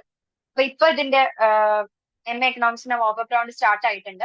അതായത് ഇതുവരെ BHUവിൽ അപ്ലൈ ചെയ്യാത്തവര്, ഈവൻ CUT അപ്ലൈ ചെയ്ത സമയത്തും BHUവിൽ അപ്ലൈ ചെയ്തിട്ടില്ലാത്ത സ്റ്റുഡൻസിന് പിന്നീട് നമുക്ക് തോന്നുവാണ് BHUവിൽ വരണം എന്നുള്ളത്. അപ്പൊ നമുക്ക് എന്ത് ചെയ്യാം, പുതിയതായിട്ടൊരു ആപ്ലിക്കേഷൻ സബ്മിറ്റ് ചെയ്ത് പുതിയതായിട്ട് ഇതുപോലെ സ്പോട്ട് അഡ്മിഷൻ പോലെ തന്നെ ആപ്ലിക്കേഷൻ ഓൺലൈൻ വഴി സബ്മിറ്റ് ചെയ്ത് ഫിസിക്കലി പ്രസന്റ് ആയിക്കൊണ്ട് നമുക്ക് എന്ത് ചെയ്യാം, അഡ്മിഷന് വേണ്ടി സ്വീകരിക്കാം. പക്ഷെ ഇത് എല്ലാ വർഷവും വരുന്ന അഷ്വേർഡ് ആയിട്ട് നമുക്ക് പറയാൻ പറ്റില്ല. കാരണം ഇപ്പോ എല്ലാ സ്പോട്ട് അഡ്മിഷൻ കഴിഞ്ഞ എല്ലാ സീറ്റും ഫിൽ ആയി എന്നുണ്ടെങ്കിൽ നമുക്ക് മോപ്പപ്പ് റൗണ്ട് ചിലപ്പോൾ അവർ വിളിക്കില്ല, സ്പെസിഫിക് ഡിപ്പാർട്ട്മെന്റ്സിൽ വിളിക്കില്ല. വേക്കൻറ്റ് സീറ്റുള്ള ഡിപ്പാർട്ട്മെന്റിൽ മാത്രമേ വിളിക്കാറുള്ളൂ. അത് മാത്രമല്ല മെയിൻ ക്യാമ്പസിൽ പൊതുവേ മോപ്പപ്പ് റൗണ്ടിൽ വേക്കൻറ്റ് സീറ്റ് കാണില്ല. കൂടുതലും അഫിലിയേറ്റഡ് കോളേജസിലായിരിക്കും ഈ മോപ്പപ്പ് റൗണ്ടിൽ അഡ്മിഷൻ കിട്ടാറ്. അല്ല, നിങ്ങൾക്ക് സർട്ടിഫിക്കറ്റ് വാല്യൂ മാത്രം ഒരു BHUവിന്റെ സർട്ടിഫിക്കറ്റ് മതി എന്നുണ്ടെങ്കിൽ കോഴ്സ് നിങ്ങൾക്ക് എന്ത് ചെയ്യാം, അഫിലിയേറ്റഡ് കോളേജസിൽ അഡ്മിഷൻ എടുക്കാം എന്നുള്ളതാണ്. ഫിസിക്കൽ വെരിഫിക്കേഷൻ ആണ്, ഇന്റർവ്യൂ ഒന്നും സ്പെസിഫൈ ആയിട്ടില്ല. ഈ റൗണ്ട് ഓഫ് അഡ്മിഷനിൽ നമുക്ക് മെയിൽ വരുന്നു, നമ്മളത് ലോക്ക് ചെയ്യും, ഫീസ് അടയ്ക്കും, നമ്മൾ നമ്മുടെ ഡോക്യുമെന്റ്സ് കൊണ്ടുവരുന്നു. മെയിൻ ആയിട്ട് നമ്മുടെ TC, മൈഗ്രേഷൻ പോലുള്ള സർട്ടിഫിക്കറ്റ്സ് ഒക്കെ കൊണ്ടുവന്ന് ഫിസിക്കലി വെരിഫൈ ചെയ്ത് കഴിഞ്ഞിട്ടുണ്ടെങ്കിൽ നമുക്ക് നെക്സ്റ്റ് വീക്ക് തന്നെ പ്രോബബ്ലി ക്ലാസ് തുടങ്ങാറുണ്ട്. കാരണം കൂടുതലും ദൂരം നിന്നുള്ള കുട്ടികൾ വരുന്നത് കൊണ്ട് തന്നെ അവർ അധികം നീട്ടിക്കാറൊന്നുമില്ല. ഫിസിക്കൽ വെരിഫിക്കേഷന്റെ ടൈമിനോട് അടുത്ത് തന്നെയായിരിക്കും ക്ലാസ് സ്റ്റാർട്ട് ആവാറും. നമുക്ക് പോയി തിരിച്ചു വന്ന് പിന്നെയും പോകേണ്ട അവസ്ഥയൊന്നും വരാറില്ല. പിന്നെ റിസർവേഷന്റെ കാര്യം പറയുകയാണെങ്കിൽ നേരത്തെ പറഞ്ഞ പോലെ ഗേൾസിന് കൂടുതൽ പ്രയോറിറ്റി ഉണ്ട്, കൂടുതൽ റിസർവേഷൻ ഉണ്ട്. പിന്നെ അതുപോലെ തന്നെ BHUവിൽ പഠിച്ച കുട്ടികൾക്ക്, അതായത് PGയുടെ കേസ് പറയുകയാണെങ്കിൽ UG BHUവിലാണ് പഠിച്ചതെന്നുണ്ടെങ്കിൽ അവർക്ക് കുറച്ചുകൂടെ മുൻതൂക്കമുണ്ട്. അവർക്ക് ഇത്ര പെർസെന്റേജ് റിസർവേഷൻ, മാർക്കിൽ ഇത്ര പെർസെന്റേജ് ആടാവും, അങ്ങനെയുണ്ട്. അതുപോലെ തന്നെ UP സ്റ്റുഡൻസിനും ഉണ്ടെന്നാണ് കേൾക്കുന്നത്. പക്ഷെ ഒഫീഷ്യലി അവരതൊന്നും പറഞ്ഞിട്ടില്ല. അത് ലോക്കൽ പീപ്പിളിന് കൊടുക്കുന്നതായിരിക്കണം. പിന്നെ BHUവിന്റെ ഒരു സർട്ടിഫിക്കറ്റ് വാല്യൂവിനെ കുറിച്ച് പറയുകയാണെന്നുണ്ടെങ്കിൽ ഇന്ത്യക്കുള്ളിൽ അല്ലാതെ തന്നെ ഇന്ത്യക്ക് പുറത്ത് ഒരുപാട് സർട്ടിഫിക്കറ്റ് വാല്യൂ ഉള്ള, ഒരു ഇന്റർവ്യൂവിന് ചെല്ലുവാണെങ്കിൽ ഒരു BHU ഗ്രാജുവേറ്റ് ആണെന്ന് പറയുമ്പോൾ ഉള്ള ഒരു സർട്ടിഫിക്കറ്റ് വാല്യൂ അത് നല്ലതുപോലെ ഉണ്ട്. അത് കാരണം എന്റെ സീനിയേഴ്സ് തന്നെ എൻ്റെ അടുത്ത് പറഞ്ഞതാണ്. അവരിപ്പോ പാസ് ഔട്ട് ആയി കഴിഞ്ഞ് അവര് ഓരോ ഇന്റർവ്യൂസിനൊക്കെ പോകുമ്പോൾ പെട്ടെന്ന് ഇന്റർവ്യൂ ബോർഡിന് സ്ട്രൈക്ക് ആവുന്നത് BHU ഗ്രാജുവേറ്റ്സ് ആണെന്നുള്ളതാണ്. എസ്പെഷ്യലി എക്കണോമിക്സിന്റെ കേസിൽ നമുക്ക് പുറത്തു പോകുമ്പോഴായാലും ശരിക്കും അവര് നമ്മുടെ CV നോക്കുമ്പോൾ അല്ലെങ്കിൽ നമ്മുടെ ഇത് നോക്കുമ്പോൾ എവിടെയാണ് UG PG പഠിച്ചത് എന്നുള്ളത് ഭയങ്കര ഒരു ഫാക്ടറാണ്. അപ്പൊ ഒരു PG പഠിക്കുമ്പോൾ BHU എന്നൊക്കെ ഉള്ള ഒരു പേര് കേൾക്കുമ്പോൾ എനിക്ക് പുറത്ത് അത്യാവശ്യം ഫേമസ് ആയിട്ടുള്ള ഒരു ഇൻസ്റ്റിറ്റ്യൂഷൻ ആണ്, ഒരു യൂണിവേഴ്സിറ്റി ആണ് ബനാറസ് ഹിന്ദു യൂണിവേഴ്സിറ്റി. അവിടുത്തെ ഒരു ഗ്രാജുവേറ്റ് ആണെന്ന് പറയുമ്പോൾ you get A specific like ഒരു നിങ്ങൾ മറ്റുള്ള ഇന്റർവ്യൂ വന്ന കുട്ടികളിൽ ഒരു ഡിഫറെന്റ് കാറ്റഗറി ആയിരിക്കും, അല്ലെങ്കിൽ ഒരു സ്പെസിഫിക് ആ ഒരു പോയിന്റ് നിങ്ങൾക്ക് കിട്ടും. അതുപോലെ തന്നെ വേറൊരു അതിനകത്തൊരു ഒരു ലൈക്ക് ഇൻട്രസ്റ്റിംഗ് ഫാക്ടർ എന്ന് പറഞ്ഞിട്ടുണ്ടെങ്കിൽ നമ്മൾ കേരളത്തിൽ നിന്ന് ഉത്തർപ്രദേശിൽ പോയി എന്ത് ചെയ്യുന്ന 2 വർഷം MA അല്ലെങ്കിൽ 3 വർഷം, ഇപ്പൊ 4 വർഷം ആക്കിയിട്ടുണ്ട്, BA പഠിക്കുന്ന കുട്ടികളാണ്. മറ്റുള്ള കുട്ടികളിൽ നിന്ന് നമ്മളെ എപ്പോഴും വ്യത്യസ്തരാക്കുന്നതും അത് തന്നെയാണ്. അത് അവർക്ക് പെട്ടെന്ന് സ്ട്രൈക്ക് ചെയ്യുന്ന ഒരു ഫാക്ടർ ആയിരിക്കും. കാരണം കേരളത്തിൽ നിന്ന് പ്രത്യേകിച്ച് ഉത്തർപ്രദേശ് പോലുള്ള സ്ഥലത്ത്, അത് ഞാൻ നോട്ട് ചെയ്ത് തന്നെ പറയും, ഉത്തർപ്രദേശ് പോലുള്ള ഒരു സ്ഥലത്ത് പോയി 2 വർഷം സർവൈവ് ചെയ്തവരാണ് നമ്മൾ. അപ്പൊ നമുക്ക് ഇനി എന്തും സർവൈവ് ചെയ്യാൻ പറ്റും എന്നുള്ളത് അവർക്കും അറിയാം. കാരണം ആ ഒരു ഗട്സ് അല്ലെങ്കിൽ നമുക്ക് ആ ഒരു പെർസീവറൻസ് അല്ലെങ്കിൽ നമുക്ക് ആ ഒരു കോൺഫിഡൻസ് ഉണ്ടെന്നുള്ളത് തീർച്ചയായിട്ടും അവർക്ക് മനസ്സിലാവുന്നതാണ്. ഏതൊരു കമ്പനീസിലായാലും അല്ലാതൊരു നമ്മൾ ടീച്ചിങ് പ്രൊഫഷനിലേക്ക് പോകുമ്പോൾ സ്കൂളുകളിലായാലും ഒരു കോളേജുകളിലായാലും അത് നോട്ട് ചെയ്യപ്പെടുന്ന ഒരു ഫാക്ടറാണ്. അപ്പൊ സർട്ടിഫിക്കറ്റ് വാല്യൂ എന്ന് പറയുന്നത് സ്റ്റിൽ നമുക്ക് മെയിൻ ക്യാമ്പസിൽ പഠിച്ചാലും അഫിലിയേറ്റഡിൽ പഠിച്ചാലും ഒരേ സർട്ടിഫിക്കറ്റ് വാല്യൂ ആണ്. ബാക്കിയൊക്കെ നമ്മുടെ എക്സ്പോഷർ ആണ്, നമ്മുടെ മൈൻഡ് സെറ്റ് ആണ്. ഇതൊക്കെ വെച്ചിട്ട് നമുക്ക് എന്ത് ചെയ്യാൻ പറ്റും, നമ്മുടെ കരിയർ നമുക്ക് ബിൽഡ് ചെയ്യാൻ പറ്റും. പിന്നീട് ഫെസിലിറ്റീസിനെ പറ്റി പറയുകയാണെന്നുണ്ടെങ്കിൽ ഒരു വലിയ ക്യാമ്പസ് പോലെ തന്നെ ഒരു വലിയ ലൈബ്രറി ആണ് അവിടെ ഉള്ളത്. അതിന്റെ പിക്ചേഴ്സ് ആണ് ഒരു സെൻട്രൽ ലൈബ്രറി. അതിന്റെ പേര് സയാജി റാവു കേക്വട്ട് ലൈബ്രറി എന്നാണ്. പിന്നെ ഡിജിറ്റൽ ലൈബ്രറീസ് ഉണ്ട്, ഒരുപാട് നമുക്ക് ആക്സസ് ചെയ്യാൻ പറ്റും കാര്യങ്ങൾ. അവിടുത്തെ ഫ്രീ വൈഫൈ ഒക്കെ ഉപയോഗിച്ചിട്ട് നമുക്ക് വൈഫൈ കണക്ട് ചെയ്ത് കഴിഞ്ഞിട്ടുണ്ടെങ്കിൽ നമുക്ക് പല സൈറ്റ്സും ആക്സസ് ചെയ്യാൻ പറ്റും. ഒരുപാട് നല്ല ബുക്സ് ഉണ്ട്, അപ്ഡേറ്റഡ് ആയിട്ടുള്ള ബുക്സ് തന്നെ ഉണ്ട്. പിന്നെ ഫാക്കൽറ്റീസ് എന്ന് പറയുമ്പോഴത്തേക്കും അത്യാവശ്യം നല്ല പ്രൊഫസേഴ്സ് ആണ്. അതായത് PWD ഒക്കെ ഉള്ള PhDക്ക് പുറമെ അല്ലാതെയുള്ള ഹലോ ഓക്കെ. അപ്പോ ഫാക്കൽറ്റീസ് നല്ല പ്രൊമിനന്റ് ആയിട്ടുള്ള ഫാക്കൽറ്റീസ് തന്നെയാണ്. റിസർച്ച് ഓറിയന്റഡ് ആയിട്ട് തന്നെയാണ് അവരുടെ ലെക്ചേഴ്സും കാര്യങ്ങളും ഒക്കെ. പിന്നെ BHUല് ഒരു ഗോൾഡ് മെഡൽ അല്ലെങ്കിൽ ഫസ്റ്റ് റാങ്ക് കിട്ടുന്ന ഒരു കുട്ടിക്ക് എല്ലാ ഡിപ്പാർട്ട്മെന്റിൽ നിന്നും ഗോൾഡ് മെഡൽ കൊടുക്കുന്ന ഒരു സിസ്റ്റം ഉണ്ട്. കോൺവെക്കേഷൻ ഒക്കെ നിങ്ങൾ കണ്ടിട്ടുണ്ടെങ്കിൽ അറിയായിരിക്കും. കോൺവെക്കേഷന്റെ പിക്ചർ ഞാൻ കൊടുക്കാൻ വിട്ടുപോയി. അതായത് ഒരു ട്രഡീഷണൽ രീതിയിലുള്ള കോൺവെക്കേഷൻ ഒക്കെയാണ് BHUലെ കോൺവെക്കേഷൻ എന്ന് പറയുന്നത്. അതും നല്ല വേരിയസ് ആയിട്ടുള്ള നല്ല പ്രമുഖര് വന്ന് പങ്കെടുക്കണം. മെയിനായിട്ടും പ്രൈം മിനിസ്റ്റർ തന്നെയാണ് 2-3 വർഷമായിട്ട് വരുന്നത്. അല്ലാതെ ഒരുപാട് അല്ലാതുള്ള ആൾക്കാർ വന്നിട്ടായിരിക്കും നമ്മുടെ കോൺവെക്കേഷൻ നമുക്ക് സർട്ടിഫിക്കറ്റ് ഒക്കെ തരാറ്. പിന്നെ ക്യാമ്പസ് ലൈഫ് എന്ന് പറയുമ്പോൾ യൂണിവേഴ്സിറ്റി ആകുമ്പോൾ നമുക്ക് എക്സ്പെക്ട് ചെയ്യാവുന്ന ഒരു ക്യാമ്പസ് ലൈഫ് ഉണ്ട്, അതെല്ലാം അവിടെ ഉണ്ട്. ഇത്രയും വലിയ ക്യാമ്പസ് ആവുമ്പോൾ തന്നെ ഈവനിങ്ങും കാര്യങ്ങളൊക്കെ രസകരമാവും. പിന്നെയെന്ന് പറഞ്ഞാൽ നമ്മൾ മലയാളീസ് ചെല്ലുമെന്ന് പറഞ്ഞാൽ ഒരുപാട് മലയാളി സ്റ്റുഡൻസ് BHUലുണ്ട്. മലയാളി സ്റ്റുഡൻസ് എന്നുപരി വർക്ക് ചെയ്യുന്നവരുണ്ട്, റിസർച്ച് ചെയ്യുന്നവരുണ്ട്, അങ്ങനെ ഒരുപാട്. അപ്പം നമ്മൾ ഈ ഈവനിങ്സിലൊക്കെ നമ്മൾ ആ മലയാളീസിന്റെ കൂടെ ഒക്കെ ഇങ്ങനെ നിന്ന് ആ ഒരു ടൈം എന്ന് പറയുന്നത് ഭയങ്കര ബ്യൂട്ടിഫുൾ ആണ്. ആ ഒരു ക്യാമ്പസിന്റെ ബ്യൂട്ടിയും അല്ലാതുള്ള പ്രത്യേകിച്ച് വിന്റർ സീസൺസിലൊക്കെ എന്ന് പറയുമ്പോൾ നമുക്കറിയാം നോർത്ത് ഇന്ത്യയിലോട്ട് ക്ലൈമറ്റ് എന്ന് പറയുന്നത്. അപ്പൊ വിന്റർ സീസണിലൊക്കെ ക്യാമ്പസ് അടിപൊളിയാണ്, ക്യാമ്പസ് ലൈഫ് ഒക്കെ അടിപൊളിയാണ്. നമുക്ക് അപ്പം ഹോളിഡേസ് കിട്ടും. അങ്ങനെ പിന്നെ ലൈബ്രറി ഉപയോഗിക്കാം, ക്യാമ്പസിനുള്ളിൽ തന്നെ ആയതുകൊണ്ട് ആക്സസ് ഒക്കെ ഫ്രീ ആണ്. പിന്നെ അല്ലാതെ തന്നെ ക്യാമ്പസ് എന്ന് പറയുമ്പോൾ ഉള്ളിൽ നമുക്ക് എല്ലാം കിട്ടും. കാരണം എന്തെങ്കിലും ഷോപ്പിങ്ങിനായാലും കാര്യങ്ങൾക്കായാലും അങ്ങനെയൊക്കെയുള്ള എല്ലാ ഫെസിലിറ്റീസും ക്യാമ്പസ് ലൈഫിലുണ്ട്. അതുപോലെ തന്നെ സ്പെസിഫിക് ആയിട്ടുള്ള ഫെസ്റ്റിവൽസ് ഒക്കെ വരുമ്പോഴത്തേക്കും തീർച്ചയായിട്ടും നല്ല നല്ല പ്രോഗ്രാംസ് കാണും. അല്ലാതുള്ള സെമിനാർസ്, ഇന്റർനാഷണൽ സെമിനാർസ്, കോൺഫറൻസസ് ഒക്കെ BHUല് വരുന്നുണ്ട്. വേറെ വേറെ ഡിപ്പാർട്ട്മെന്റ്സിലായാലും നമുക്ക് മെയിൻ ക്യാമ്പസിലാണെന്നുണ്ടെങ്കിൽ നമുക്ക് അതൊക്കെ അറ്റൻഡ് ചെയ്യാനുള്ള ഒരു അവസരം കിട്ടും. പിന്നെ മെയിൻ ആയിട്ടും ചോദിക്കുന്ന ഒരു ചോദ്യമാണ് UP അല്ലേ, പൊളിറ്റിക്സ് ഒക്കെ ഉണ്ടോന്ന്. ശരിക്കും ഞാൻ ഇവിടുന്ന് പോയപ്പോൾ ഇതൊക്കെ പ്രതീക്ഷയാണ് പോയത്, പക്ഷെ എന്റെ പ്രതീക്ഷകൾക്ക് തെറ്റിച്ച് അവിടെ ഒരു പൊളിറ്റിക്സും ഇല്ല. ലൈക്ക് ആരും പാർട്ടി പറയാറ് പോലും ഇല്ല. സ്റ്റുഡൻസ് ആയാലും ടീച്ചേഴ്സ് ആയാലും ഒന്നും. നമുക്ക് കേരളത്തിൽ നിന്ന് പോകുമ്പോൾ നമുക്ക് ഇതൊക്കെ ഇമാജിൻ ചെയ്യാൻ പോലും പറ്റാത്തൊരു സിറ്റുവേഷൻ ആണ്. Still like there is no political പാർട്ടീസും ഇലക്ഷനോ കാര്യങ്ങളോ അങ്ങനെ ഒന്നും ഇല്ല. അങ്ങനെയുള്ള ഇഷ്യൂസും കാര്യങ്ങളും ഒന്നുമില്ല. പിന്നെ നെറ്റ് പ്രിപ്പറേഷൻ, നേരത്തെ ഫവാസ് സാർ പറഞ്ഞു നെറ്റിനൊക്കെ പോകുമ്പം ആ ഒരു ഇതിനൊക്കെ. അപ്പൊ നെറ്റ് പ്രിപ്പറേഷന് ഏറ്റവും നല്ലൊരു അറ്റ്മോസ്ഫിയർ BHUലുണ്ട്. ലൈബ്രറി ആയാലും ആ ഒരു കമ്മ്യൂണിറ്റി ആയാലും. അപ്പൊ നെറ്റിനൊക്കെ നമുക്ക് ക്യാമ്പസിൽ ചെന്നിരിക്കുമ്പോൾ നെറ്റിന് പ്രിപ്പയർ ആവുന്ന ഒരുപാട് പേരെ കാണാം. സ്റ്റുഡൻസ്, അതുപോലെ തന്നെ റിസർച്ച് ചെയ്യുന്നവര്, അല്ലാതെ ടീച്ചേഴ്സ്, ചിലപ്പോൾ ടീച്ചേഴ്സ് ഒന്നും കൂടി JRF അങ്ങനെയൊക്കെ വേണ്ടി പ്രിപ്പയർ ആവുന്നവർ. അപ്പൊ നമുക്ക് ഒരു ഗ്രൂപ്പ് കിട്ടും. അതിൽ നിന്ന് നമുക്ക് നല്ലതുപോലെ നെറ്റും കാര്യങ്ങളൊക്കെ പ്രിപ്പയർ ചെയ്യാനുള്ള ഒരു അവസരം കൂടെ കിട്ടും. അത് മാത്രമല്ല നമ്മുടെ സിലബസ്, എക്കണോമിക്സിന്റെ സ്പെസിഫിക് ആയിട്ടുള്ള സിലബസ് എന്ന് പറയുന്നത് നെറ്റ് ഓറിയന്റഡ് ആണ്. നെറ്റിന്റെ സിലബസുമായിട്ട് ഒരുപാട് സാമ്യമുള്ള ഒരു സിലബസ് ആണ്. ഞാനും ഇന്നലെ നെറ്റ് എഴുതിയിട്ടുണ്ടായിരുന്നു. അപ്പം ഒരുപാട് നമ്മുടെ സ്പെഷ്യലായിട്ടും 3rd 4th സെം ആ ഒരു സെമ്മും ഒക്കെയാണ് കൂടുതലായിട്ട് വരുന്നത്. അപ്പൊ ഞങ്ങളുടെ സിലബസിൽ ഞാൻ പരിചയമുള്ള ഒരുപാട് ക്വസ്റ്റ്യൻസ് ഉണ്ടായിരുന്നു. അതിപ്പോ JNU ആയാലും DHU ആയാലും ഒക്കെ ആ ഒരു പാറ്റേണിലാണ് നെറ്റിന്റെ സിലബസും വരുന്നത്. ഇപ്പം നെറ്റ് പ്രിപ്പറേഷന് നിങ്ങൾ BHUലാണ് വരുന്നതെന്നുണ്ടെങ്കിൽ നിങ്ങൾക്ക് വേറെ സെപ്പറേറ്റ് ഒരു പ്രിപ്പറേഷന്റെ ആവശ്യമൊന്നും വരില്ല. നിങ്ങളുടെ PGയുടെ പ്രിപ്പറേഷന്റെ കൂടെ തന്നെ നിങ്ങൾക്ക് നെറ്റ് പ്രിപ്പറേഷനും കൊണ്ടുപോകാൻ പറ്റും. പിന്നെ ഞാൻ ഒരിക്കലും പോസിറ്റീവ് സൈഡ് മാത്രം ഒരു കാര്യത്തിനെ പറയാറില്ല. അത് നമ്മൾ പറയരുത്. കാരണം പ്രത്യേകിച്ച് നിങ്ങൾ മലയാളീസ് ആണ്, നമ്മുടെ കുട്ടികളാണ്. അപ്പം നിങ്ങൾ നാളെ വരുമ്പോ അയ്യോ ഇതൊന്നും ചേച്ചി പറഞ്ഞു തന്നില്ലല്ലോ നിങ്ങൾ എന്നോട് ചോദിക്കരുത്. അതുകൊണ്ട് ദർ ആർ സോ മെനി എന്ന് പറയാൻ പറ്റില്ല, there are still negative facts also, like language barriers, cultural barriers, അങ്ങനെയൊക്കെയുള്ള കുറച്ച് കാര്യങ്ങൾ. ലാംഗ്വേജിന്റെ കേസ് പറയുമ്പോൾ ഹിന്ദിക്ക് അത്യാവശ്യം നല്ല പ്രിഫറൻസ് കൊടുക്കുന്ന ഒരു ഏരിയ ആണത്, അല്ലെങ്കിൽ യൂണിവേഴ്സിറ്റി ആണത്. പ്രത്യേകിച്ചും നമുക്ക് എക്സാംസിന്റെ പാറ്റേൺ നോക്കുകയാണെങ്കിൽ തന്നെ ഇപ്പൊ നെറ്റിനൊക്കെ വരുമ്പോഴും CUET ആണെങ്കിൽ കൂടി നിങ്ങൾ ഇപ്പൊ എഴുതാൻ പോകുമ്പോൾ നിങ്ങൾക്ക് മനസ്സിലാവും ഇംഗ്ലീഷിലും ഹിന്ദിയിലും ക്വസ്റ്റ്യൻസ് ആണ്. അതുപോലെ തന്നെ യൂണിവേഴ്സിറ്റി എക്സാംസിനും ഹിന്ദിയിലും ഇംഗ്ലീഷിലും ക്വസ്റ്റ്യൻസ് ആണ്. അതായത് ഹിന്ദി മീഡിയം പഠിക്കുന്ന ഒരുപാട് കുട്ടികൾ യൂണിവേഴ്സിറ്റിയിൽ കാണും. പക്ഷെ ക്ലാസ്സസ് ഒക്കെ എന്ന് ചോദിച്ചു കഴിഞ്ഞിട്ടുണ്ടെങ്കിൽ കൂടുതലും ഇംഗ്ലീഷിൽ തന്നെയായിരിക്കും. കാരണം ടീച്ചേഴ്സ് ഇംഗ്ലീഷിൽ തന്നെയായിരിക്കും അവർ പറയാൻ ശ്രമിക്കാറ്. പിന്നെ ഇതുപോലുള്ള ഹിന്ദി മീഡിയം സ്റ്റുഡൻസ് ഉണ്ടായതുകൊണ്ട് അവർ ചിലപ്പോൾ അവരെ കൺസിഡർ ചെയ്യാനുള്ള ചാൻസ് ഉണ്ട്. പക്ഷെ നമ്മളൊക്കെ മീൻസ് ഇങ്ങനെ പുറത്തുനിന്ന് വന്ന കുട്ടികളുണ്ട്, ഹിന്ദി അണ്ടർസ്റ്റാൻഡ് ചെയ്യാൻ ബുദ്ധിമുട്ടുള്ള കുട്ടികളുണ്ടെന്ന് അറിഞ്ഞു കഴിഞ്ഞാൽ അവർ നല്ലോണം ഹെൽപ്പ് ചെയ്യുകയും ചെയ്യും. അതിന് കൾച്ചറൽ ബാരിയേഴ്സ് ആണ് വരുന്നത്. കൾച്ചറൽ ബാരിയേഴ്സ് എന്ന് പറഞ്ഞിട്ടുണ്ടെങ്കിൽ കേരളത്തിലെ ആ ഒരു കൾച്ചറൽ രീതി അല്ല. ഇത് ഓരോ സ്റ്റേറ്റിലും ഇന്ത്യയുടെ പ്രത്യേകത തന്നെ ഡൈവേഴ്സിറ്റി അല്ലേ. അപ്പൊ ഓരോ കാര്യങ്ങളിലും പല പല ഡൈവേഴ്സിറ്റി നമുക്ക് അവിടെ കാണാനായിട്ട് സാധിക്കും. പക്ഷെ ഒരിക്കലും നമുക്കൊരു ബുദ്ധിമുട്ടാവുന്ന രീതിയിൽ നമ്മുടെ കൾച്ചറിനെ ബ്രേക്ക് ചെയ്യുന്ന രീതിയിൽ ഹാം ചെയ്യുന്ന രീതിയിലൊന്നും ഉള്ള കൾച്ചേഴ്സ് ഒന്നും അവിടെ ഇല്ല. നമുക്ക് എൻജോയ് ചെയ്യണമെങ്കിൽ നമുക്ക് അതിന്റെ ഒരു പാർട്ടാവാം, ഇല്ലെന്നുണ്ടെങ്കിൽ ലൈക്ക് നമുക്ക് അതിൽ നിന്ന് മാറി നിൽക്കാം, അത്രേ ഉള്ളൂ. ആരെയും കമ്പൽ ചെയ്യോ കാര്യങ്ങളൊന്നും ഇല്ല.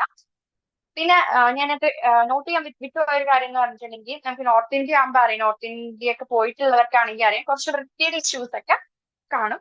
അപ്പം ലൈക്ക് നമ്മൾ കേരളത്തിലെ കൂട്ട് നല്ല നല്ല റോഡ്സ് അങ്ങനെയൊന്നും ആയിരിക്കില്ല. പിന്നെ നോയിസ് പൊല്യൂഷൻ നല്ലോണം കാണും, നല്ല ഹോണും സൗണ്ടും ഒക്കെ. പിന്നെ ഡൽഹിയിലെ കൂട്ട് അത്ര പൊല്യൂഷൻ, എയർ പൊല്യൂഷൻ അത്ര അവിടെ വരില്ലേ, സ്മോക്ക് അങ്ങനെയുള്ള ഫോഗ് സംഭവങ്ങൾ അങ്ങനെയൊന്നും അധികമായിട്ടില്ല.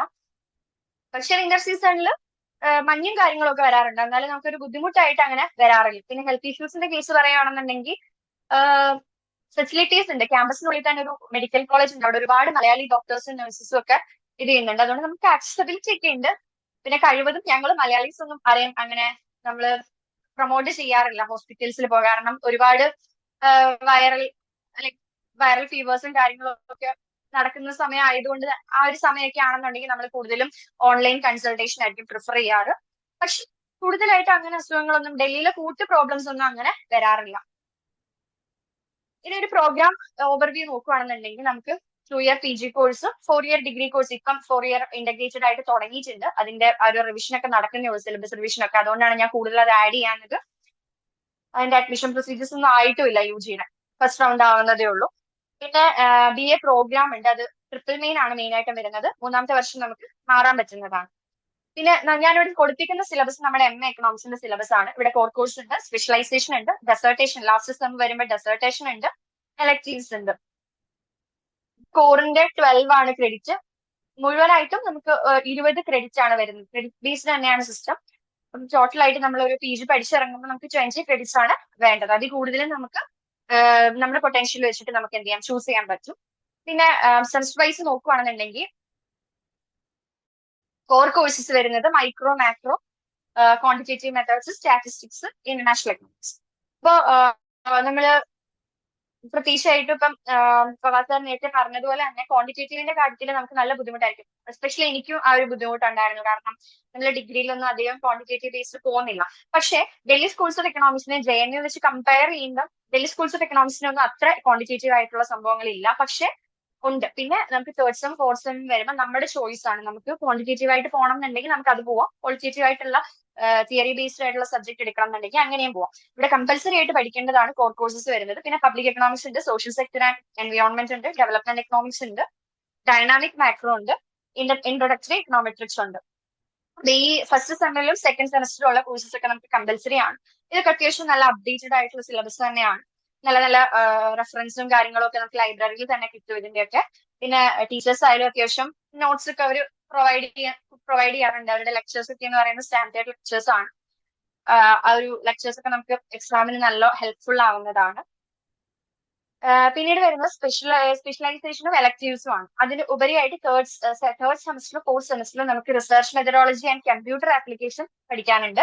ഇന്ത്യൻ ഇക്കോണമി കമ്പൽസറി ആയിട്ട് പഠിക്കാനുള്ളതാണ്. പിന്നെ എലക്ടീവ്സിന്റെ സ്പെഷ്യലൈസേഷന്റെ കാര്യം പറയുവാണെങ്കിൽ നമുക്ക് 2 സ്പെഷ്യലൈസേഷൻ ആണ് മെയിൻ ആയിട്ടും എടുക്കാൻ പറ്റുന്നത്. അപ്പൊ ഇത് തേർഡ് സെമ്മിൽ നമ്മൾ ഒരെണ്ണം ചൂസ് ചെയ്ത് കഴിഞ്ഞാൽ അതിന്റെ കണ്ടിന്യൂഷൻ തന്നെയായിരിക്കും നമ്മൾ ഫോർത്ത് സെമ്മിലും പഠിക്കേണ്ടി വരുന്നത്. ഇവിടെ ഡെവലപ്മെന്റ് എക്കണോമിക്സ് ഉണ്ട്, ഇൻഡസ്ട്രിയൽ എക്കണോമിക്സ് ഉണ്ട്. ഇവിടെ വന്നിട്ടാണ് ഞാൻ ഒരുപാട് എക്കണോമിക്സിന്റെ പല പല സബ്ജക്ട്സുകൾ പഠിക്കുന്നത്, കാണുന്നത്. അപ്പൊ നമുക്ക് ഒരു ഓപ്പർച്യൂണിറ്റി കിട്ടുകയാണ്, അതിലൊരു എക്സ്പോഷർ നമുക്ക് കിട്ടുകയാണ്. ഇങ്ങനെയൊക്കെയുള്ള സബ്ജക്ട്സ് ഉണ്ട്. അപ്പൊ നമുക്ക് നമ്മുടെ ഇൻട്രസ്റ്റ് ഏരിയ മനസ്സിലാക്കുകയും നമുക്ക് ഫ്യൂച്ചറിൽ റിസർച്ച് ഒക്കെ ചെയ്യുമ്പോൾ ഇതിനെ ബേസ് ചെയ്തിട്ട് നമുക്ക് റിസർച്ച് ഒക്കെ ചെയ്യാൻ പറ്റും. ഇൻഡസ്ട്രിയൽ എക്കണോമിക്സ് ഒക്കെ ഇപ്പം റെലവെന്റ് ആയിട്ട് വരുന്ന സബ്ജക്ട്സ് ആണ്, പുറത്തോട്ടായാലും ഒക്കെ. പിന്നെ എക്കണോമെട്രിക്സിൽ ഇപ്പൊ നിങ്ങൾക്ക് ക്വാണ്ടിറ്റേറ്റീവ്ലി പോകണം എന്നാണ് ആഗ്രഹം എന്നുണ്ടെങ്കിൽ എക്കണോമെട്രിക്സ് ഒക്കെ ചൂസ് ചെയ്യാം. ഇന്റർനാഷണൽ ബിസിനസ് ഉണ്ട്, കൊമേഴ്സ് ബാക്ക്ഗ്രൗണ്ട് ഒക്കെ ഉള്ള കുട്ടികൾക്കൊക്കെ അത് എളുപ്പമായിരിക്കും. റിസർച്ച് ആൻഡ് എൻവയോൺമെന്റൽ എക്കണോമിക്സ്, ഈ ഡിസാസ്റ്റർ മാനേജ്മെന്റ് ഒക്കെ റെലവൻസ് വരുന്നത് കൊണ്ട് തന്നെ എൻവയോൺമെന്റൽ എക്കണോമിക്സിനൊക്കെ ഒരുപാട് പ്രാധാന്യമുള്ളതാണ്. പ്ലേസ്മെന്റിലൊക്കെ ഒരുപാട് ആൾക്കാർ പ്ലേസ്മെന്റ് സെല്ലിലൊക്കെ എൻവയോൺമെന്റൽ എക്കണോമിക്സിന് എടുത്ത കുട്ടികൾക്ക് കൂടുതൽ പ്രാധാന്യം കൊടുക്കുന്നുണ്ട്. പിന്നെ ലേബർ എക്കണോമിക്സ്. പിന്നീട് നമ്മുടെ ഇത്രയാണ് സ്പെഷ്യലൈസേഷൻസ് വരുന്നത്. ഇത് നമുക്ക് തേർഡ് സെമ്മിൽ ചൂസ് ചെയ്യാൻ പറ്റുന്നതാണ്. ഇനി എലക്ടീവ്സ് ആണ്. എലക്ടീവ്സ് എക്കണോമിക്സ് ഡിപ്പാർട്ട്മെന്റ് തന്നെ പ്രൊവൈഡ് ചെയ്യുന്ന എലക്ടീവ്സ് ആണ്. ഇതിന്റെ കേസിൽ വരുമ്പോൾ നമുക്ക് കുറച്ചുകൂടെ ആപ്ലിക്കേഷൻ ബേസ്ഡ് സബ്ജക്ട്സ് ആയിരിക്കും വരുന്നത്. അപ്ലൈഡ് മൈക്രോ ഉണ്ട്, അഗ്രികൾച്ചറൽ എക്കണോമിക്സ് ഉണ്ട്, ഹെൽത്ത് ഇക്കണോമിക്സിന്റെ കേസ് പറയുകയാണെങ്കിലും നല്ല റെലവെന്റ് ആയിട്ടുള്ള സബ്ജക്റ്റ് ആണ്. അത് കേരളത്തിലൊന്നും അധികം കണ്ടുവരുന്നില്ലാത്തൊരു സബ്ജക്റ്റ് ആണ്. നമുക്ക് ഈ ഒരു കേസിലൊക്കെ നമുക്ക് ഒരുപാട് എക്സ്പോഷർ PhD എന്നായാലും അതർ സെൻട്രൽ യൂണിവേഴ്സിറ്റീസിലായാലും കിട്ടും. ജെൻഡർ എക്കണോമിക്സ് ഇൻട്രസ്റ്റിംഗ് ആയിട്ടുള്ള ഒരു സബ്ജക്റ്റ് ആണ്. ബിഹേവിയറൽ എക്കണോമിക്സ്, പിന്നെ പബ്ലിക് ഫിനാൻസ് ഒക്കെ നമുക്ക് അറിയാവുന്ന സബ്ജക്റ്റ് അല്ലെ. ബിഹേവിയറൽ എക്കണോമിക്സിലൊക്കെ നമുക്ക് കുറച്ചുകൂടെ സൈക്കോളജി റിലേറ്റഡ് ആയിട്ടൊക്കെ പോവുകയാണെങ്കിൽ റിസർച്ചിനായാലും ഒക്കെ നല്ല ഒരു ഏരിയ ആണ്. അങ്ങനെയൊക്കെയുള്ള ഏരിയാസ് ഉണ്ട്. അപ്പൊ ഇത് നിങ്ങളുടെ ചോയ്സ് ആണ്, നിങ്ങൾക്ക് ഇതിന്ന് ഏത് വേണമെങ്കിലും ചൂസ് ചെയ്യാൻ പറ്റും. പിന്നെ ഇത്രയാണ് നമ്മുടെ ആ ഒരു കോഴ്സും കാര്യങ്ങളും ഒക്കെ പറഞ്ഞത്. പിന്നെ നമ്മുടെ ഡിപ്പാർട്ട്മെന്റും ക്യാമ്പസും ഒക്കെ ഇത്രയാണ് മെയിൻലി പ്രൊവൈഡ് ചെയ്യുന്നത്. കുറെ കാര്യങ്ങൾ ഞാൻ വിട്ടുപോയിട്ടുണ്ട്. പിന്നെ ബാക്കിയൊക്കെ നിങ്ങൾക്ക് ഒരു സസ്പെൻസ് ആയിട്ട് ഇടാം. നിങ്ങൾ വന്ന് എക്സ്പീരിയൻസ് ചെയ്യേണ്ട കാര്യങ്ങളാണ്. നിങ്ങൾക്കിപ്പം അഡ്മിഷന്റെ കാര്യത്തിന് മാത്രമല്ല, ഇപ്പം PG അല്ലെങ്കിൽ BA പഠിക്കാൻ വേണ്ടിയിട്ട് മാത്രമല്ല, നിങ്ങൾക്ക് ഇന്റേൺഷിപ്സിന് വേണ്ടിയിട്ട് ഒരുപാട് ഇന്റേൺഷിപ്പ് പ്രോഗ്രാംസ് BH ഓഫർ ചെയ്യുന്നുണ്ട്. അല്ലാതെ നിങ്ങൾക്ക് കുറെ പ്രോഗ്രാംസ്, കോൺഫറൻസസ്, സെമിനാർസ് ഒക്കെ അവിടെ അറ്റൻഡ് ചെയ്യാൻ പറ്റും. അപ്പോൾ അങ്ങനെയൊക്കെ നിങ്ങൾ പറ്റുവാണെങ്കിൽ ക്യാമ്പസ് വന്ന് കാണുക, നല്ലൊരു എക്സ്പീരിയൻസ് ആയിരിക്കും. പിന്നെ മറ്റേ ഫാലിമി മൂവിയിൽ പറയുന്ന പോലെ ബനാറസ്, വാരണാസി, കാശി ഇതൊക്കെ ഒന്നാണ്. ഒരു എഡ്യൂക്കേഷണൽ ഏരിയ എന്നതിലുപരി ഒരു ടൂറിസ്റ്റ് ഏരിയ ആണ്. ഒരുപാട് കൾച്ചറൽ അല്ലെങ്കിൽ അല്ലാതുള്ള ഒരുപാട് നിഗൂഢതകളൊക്കെ നിറഞ്ഞ ഒരു സ്ഥലത്ത് നമുക്ക് കാണാൻ പറ്റും.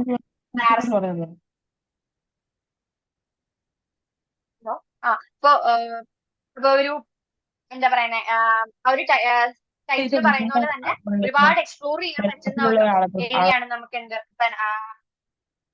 ബനാറസ് എന്ന് പറയുന്നത്. ബട്ട് സ്റ്റിൽ 84 ഗാർഡ്സ് ഒക്കെ ഉണ്ട്. നമുക്ക് ഒരുപാട് സ്ഥലങ്ങളിലേക്ക് കണക്ടിവിറ്റിയും കൂടുതൽ ബനാറസിൽ ഉണ്ട്. ഇപ്പം വേറെ സ്ഥലങ്ങൾ ട്രാവലിംഗ് ഒക്കെ ഇഷ്ടപ്പെടുന്ന ആൾക്കാർക്കാണെന്നുണ്ടെങ്കിൽ നമുക്ക് ഒരുപാട് ഹോളിഡേയ്സ് ഒക്കെ വരുന്നുണ്ട്. ലൈക് BHUല് ഒരുപാട് ഹോളിഡേയ്സ് ഒക്കെ കിട്ടും. കാരണം സമ്മർ വെക്കേഷൻ, വിന്റർ വെക്കേഷൻ ഒക്കെ പറഞ്ഞ്, പിന്നെ ദീപാവലി, ദസറ എന്നൊക്കെ പറഞ്ഞിട്ട് ഒരുപാട് അവധികളൊക്കെ കിട്ടും. ഇപ്പൊ നമുക്ക് ആ സമയങ്ങളിൽ വേണമെങ്കിൽ നാട്ടിൽ വരുന്നവർക്ക് വരാം. അല്ലെന്നുണ്ടെങ്കിൽ നമുക്ക് ആ ഒരു 2 വർഷം എന്ന് പറയുന്നത് ഒരുപാട് സ്ഥലങ്ങൾ കാണാനും ആ ഒരു അങ്ങനെ എക്സ്പ്ലോർ ചെയ്യാനും ഒക്കെ സഹായിക്കും. നമ്മളിപ്പോ ഇക്കണോമിക്സ് എന്ന് പറയുന്ന ഒരു സബ്ജക്റ്റിന് പ്രാധാന്യം അതാണല്ലോ. നമ്മൾ ഒരിക്കലും ടെക്സ്റ്റ് ബുക്കിൽ ഒതുങ്ങി നിൽക്കുന്ന ഒരു എഡ്യൂക്കേഷൻ ഒന്നും അല്ല നമ്മുടെ. നമുക്ക് ഒരുപാട് കാര്യങ്ങൾ പുറമേ നിന്ന് പഠിക്കാനുണ്ട്.